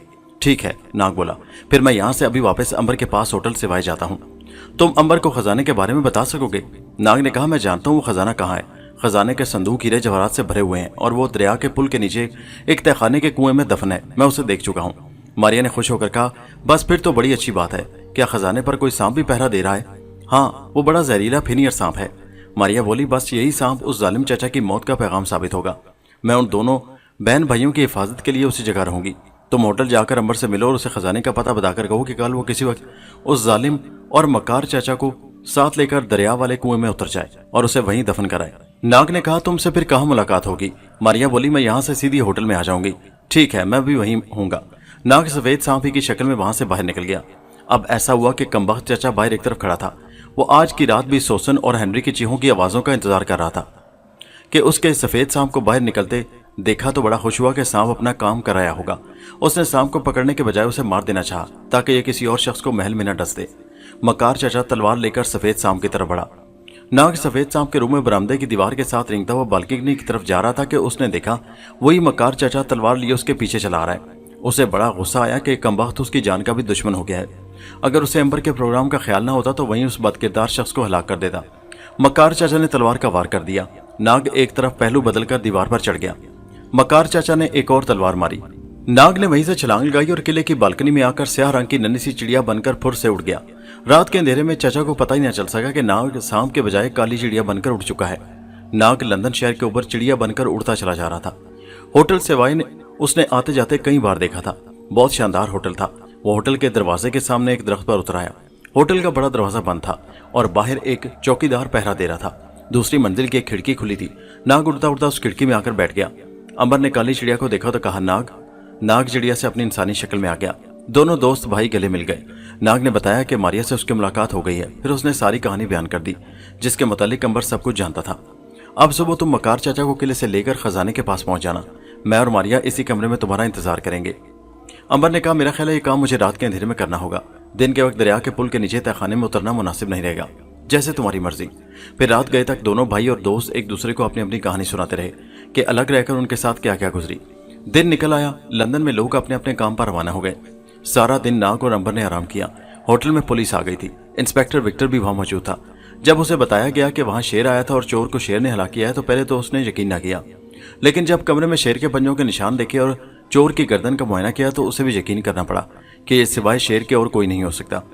नाग ने अंबर को बताया कि इंस्पेक्टर विक्टर उसका दोस्त है। हो सकता है उसे मुझ पर शक हो, मगर उससे नहीं मिलूंगा। मैं इसी कमरे में ही रहूंगा। अब इंस्पेक्टर विक्टर ने कमरों की तलाशी लेनी शुरू कर दी कि हो सकता है शेर किसी कमरे में छुपा बैठा हो। पुलिस अंबर के कमरे में भी आई। नाग फिर काली चिड़िया बनकर अलमारी के ऊपर जाकर बैठ गया। इंस्पेक्टर ने पुलिस के साथ अंबर के कमरे की भी तलाशी ली। वहां शेर भला कहाँ हो सकता था। इंस्पेक्टर विक्टर ने जाते जाते अलमारी के ऊपर बैठी काली चिड़िया देखी तो रुक गया। क्या ये चिड़िया तुमने पाल रखी है मिस्टर अंबर? अंबर ने चिड़िया की तरफ देखकर कहा, पाली तो नहीं है, मगर ये रोज यहाँ जाती है। मैं इसे डबल रोटी के भोरे डाल दिया करता हूँ। इंस्पेक्टर जरा सा मुस्कुराया और काली चिड़िया को एक नजर देकर बाहर निकल गया। उसके जाने के बाद नाग फिर इंसानी शक्ल में आ गया और अंबर के साथ बैठकर कॉफी पीने और बातें करने लगा। इसी तरह बातें करते शाम हो गई। अब अंबर ने कहा, मैं किले की तरफ जा रहा हूँ। नाग ने पूछा, खजाने की जगह तुमने अच्छी तरह ज़हन-नशीन कर ली है ना? हाँ, तुम फिक्र न करो। नाग होटल में ही रहा और अंबर किले की तरफ रवाना हो गया। मारिया अभी तक किले ही में थी। वो चाहती थी कि अंबर मकार चाचा को वहां से लेकर खजाने की तलाश में जाए तो वो वहां से होटल में नाग के पास आ जाए, क्योंकि उसके बाद शहजादी सोसन और हेनरी की जान को कोई खतरा नहीं हो सकता था। उस वक्त सारे शाही किले में अगर कोई शख्स परेशान था तो वो छोटा ड्यूक यानी मकार चाचा था, क्योंकि सफेद सांप ने भी शहजादी और उसके भाई को हलाक नहीं किया था और अंबर भी उसे खजाने तक ले जाने के लिए अभी तक वहां नहीं पहुंचा था। वो गुस्से की हालत में किले के दरवाजे के बाहर टहल रहा था कि उसने एक बंद बग्गी को रुकते देखा। वो आगे बढ़ा। बग्गी में से अंबर बाहर आया। मैं अपना वादा पूरा करने आया हूं जनाब। मुझे इस वक्त तुम्हारा बड़ी शिद्दत से इंतजार था, आओ मेरे साथ। मकार चाचा अंबर को अपने खास कमरे में ले गया। यहाँ बैठकर अंबर ने छोटे ड्यूक को शाही खजाने को जाने वाले रास्ते के बारे में एक तफसील बयान कर दी। उसने ये भी बताया कि खजाना बहुत बड़ा है और 8 संदूक हैं जो सोने और जवाहरात से भरे हुए हैं। क्या तुमने वो संदूक देखे हैं? ड्यूक ने खुश होकर कहा। अंबर ने कहा, मैं सारा खजाना अपनी आंखों से देख कर आ रहा हूँ, बस अब आप मेरे साथ चलिए, मगर आपको मेरी शर्त याद है ना? छोटे ड्यूक ने पूछा, कौन सी शर्त? यही कि खजाने पर जो सांप बैठा होगा उसको परे हटाना आपका काम होगा। मैं उस सांप से निपट लूंगा, लेकिन मैंने आपसे वादा लिया था कि आप उसे मारेंगे नहीं, क्योंकि वो सांप खजाने के जायज हकदार को कुछ नहीं कहेगा और आप तो जायज हकदार हैं। झूठा ड्यूक मकारी से मुस्कुराया। ओ हाँ, क्यों नहीं, सांप मुझे कुछ नहीं कहेगा, मुझे उसे मारने की जरूरत ही पेश नहीं आएगी। तो आइए चलते हैं। रात का अंधेरा काफी गहरा हो गया। अंबर ने मकार चाचा यानी छोटे ड्यूक को अपने साथ बग्गी में बिठाया और बग्गी रात के सर्द वीरान अंधेरे में दरियाई टेम्स के पुराने पुल की जानिब रवाना हो गई। मारिया को जब इल्म हुआ कि ड्यूक अंबर के साथ महल से चला गया तो उसने शहजादी सोसन और हेनरी से इजाजत ली और कहा, अब तुम लोग महफूज हो, क्योंकि अब तुम्हारा मकार चाचा कभी यहाँ वापस नहीं आ सकेगा, उसे अपने गे की सजा मिल जाएगी। हाँ, मैं तुम दोनों को तुम्हारा खजाना वापस दिलवाने जरूर आऊंगी और अंबर नाग भी मेरे साथ होंगे। शब बखैर। शहजादी सोसन और हेनरी ने हाथ हिलाकर उस औरत को अलविदा कहा जो उन्हें दिखाई तो नहीं दे रही थी, मगर जिसकी आवाज वो अच्छी तरह सुन रहे थे। मारिया वहां से सीधी होटल में नाग के पास आ गई। उसने नाग से कहा, नाग भाई, कहीं ऐसा ना हो जाए कि मकार ड्यूक खजाने के पास पहुंचकर तलवार या खंजर से सांप को हलाक करने में कामयाब हो जाए, फिर तो सारा मामला गड़बड़ हो जाएगा। नाग ने कहा, मैं उसका इलाज अभी किए देता हूँ, मैं उस खजाने के सांप को बुलवाकर होशियार कर देता हूँ। नाग ने आंखें बंद करके कुछ मंत्र पढ़े और थोड़ी ही देर में वही नस्वारी और नीले रंग का खजाने का सांप कमरे में आकर नाग के आगे झुक गया। नाग ने उसे सारी बात बता दी कि शाही किले का मकार ड्यूक खजाने पर नाजायज तौर पर कब्जा करने वहां आए। उसने हो सकता है अपने कपड़ों में खंजर छुपा रखा हो, इसलिए तुम होशियार रहना। नीले साहब ने कहा, शुक्रिया ए अजीम देवता, मैं खबरदार रहूंगा। नाग ने कहा, उसके बाद तुम्हें वो खजाना उसके जायज हकदार के हवाले कर देना होगा। नीला सांप बोला, आपका हुक्म सर आंखों पर मेरे देवता, अब तुम खजाने पर वापस जाओ, वो लोग वहां पहुंचने वाले होंगे। नीले सांप ने गर्दन झुकाकर नाग को सलाम किया और गायब हो गया। मकार चाचा और अंबर रात के अंधेरे में दरियाई टेम्स के पुराने पुल के नीचे पहुंच गए। पुल के नीचे मेहराब बनी थी। अंबर मकार चाचा को लेकर दीवार के शिगाब में से अंदर चला गया। मकार चाचा ने मोमबत्ती रोशन कर ली। सुरंग में पानी और कीचड़ था। अंबर आगे आगे जा रहा था। आखिर वो मकार चाचा को लेकर तहखाने में आ गया। यहाँ उसने एक जगह से पत्थर की बहुत बड़ी सिल उठाई तो नीचे एक खड्ड में लंबे रुख पर खजाने के 7 संदूक पड़े थे। अंबर ने देखा कि सांप वहां नहीं था। वो परेशान हो गया कि सांप कहाँ चला गया। खजाने के ढक्कन खुले थे और वो सोने और हीरे मोतियों से भरे हुए थे। मकार चाचा की तो खुशी से आंखें खुल गईं। वो खजाने की तरफ बढ़ा। देख लो, मैं खजाने का जायज हकदार हूँ, यहाँ सांप कहीं भी नहीं। अंबर ने सुरंग में और नीचे देखा, सांप कहीं भी नहीं था। अंबर परेशान हो गया कि आखिर सांप किधर गायब हो गया है। इतने में सुरंग में एक खौफनाक फुनकार की आवाज बुलंद हुई। दोस्तों, ये कहानी अभी जारी है। नीला सांप कहाँ से आया था? मकार चाचा का क्या अंजाम हुआ? क्या शहजादी और उसके भाई को खजाना मिल गया? मारिया, अंबर और नाग का अगला सफर कहाँ से शुरू हुआ और वो कैसे एक दूसरे से जुदा हो गए? इन तमाम सवालों के जवाब आपको इसी कहानी की अगली किस्त में मिलेंगे और अगली किस्त की वीडियो का लिंक इसी वीडियो के नीचे डिस्क्रिप्शन में मौजूद है। उस पर क्लिक कीजिए और पहुंच जाइए इसी कहानी के अगले हिस्से पर। और नीचे कमेंट्स में अपने ख्यालात का इजहार करना मत भूलिए और हमारे चैनल हैदर वाइस को सब्सक्राइब कीजिए। शुक्रिया।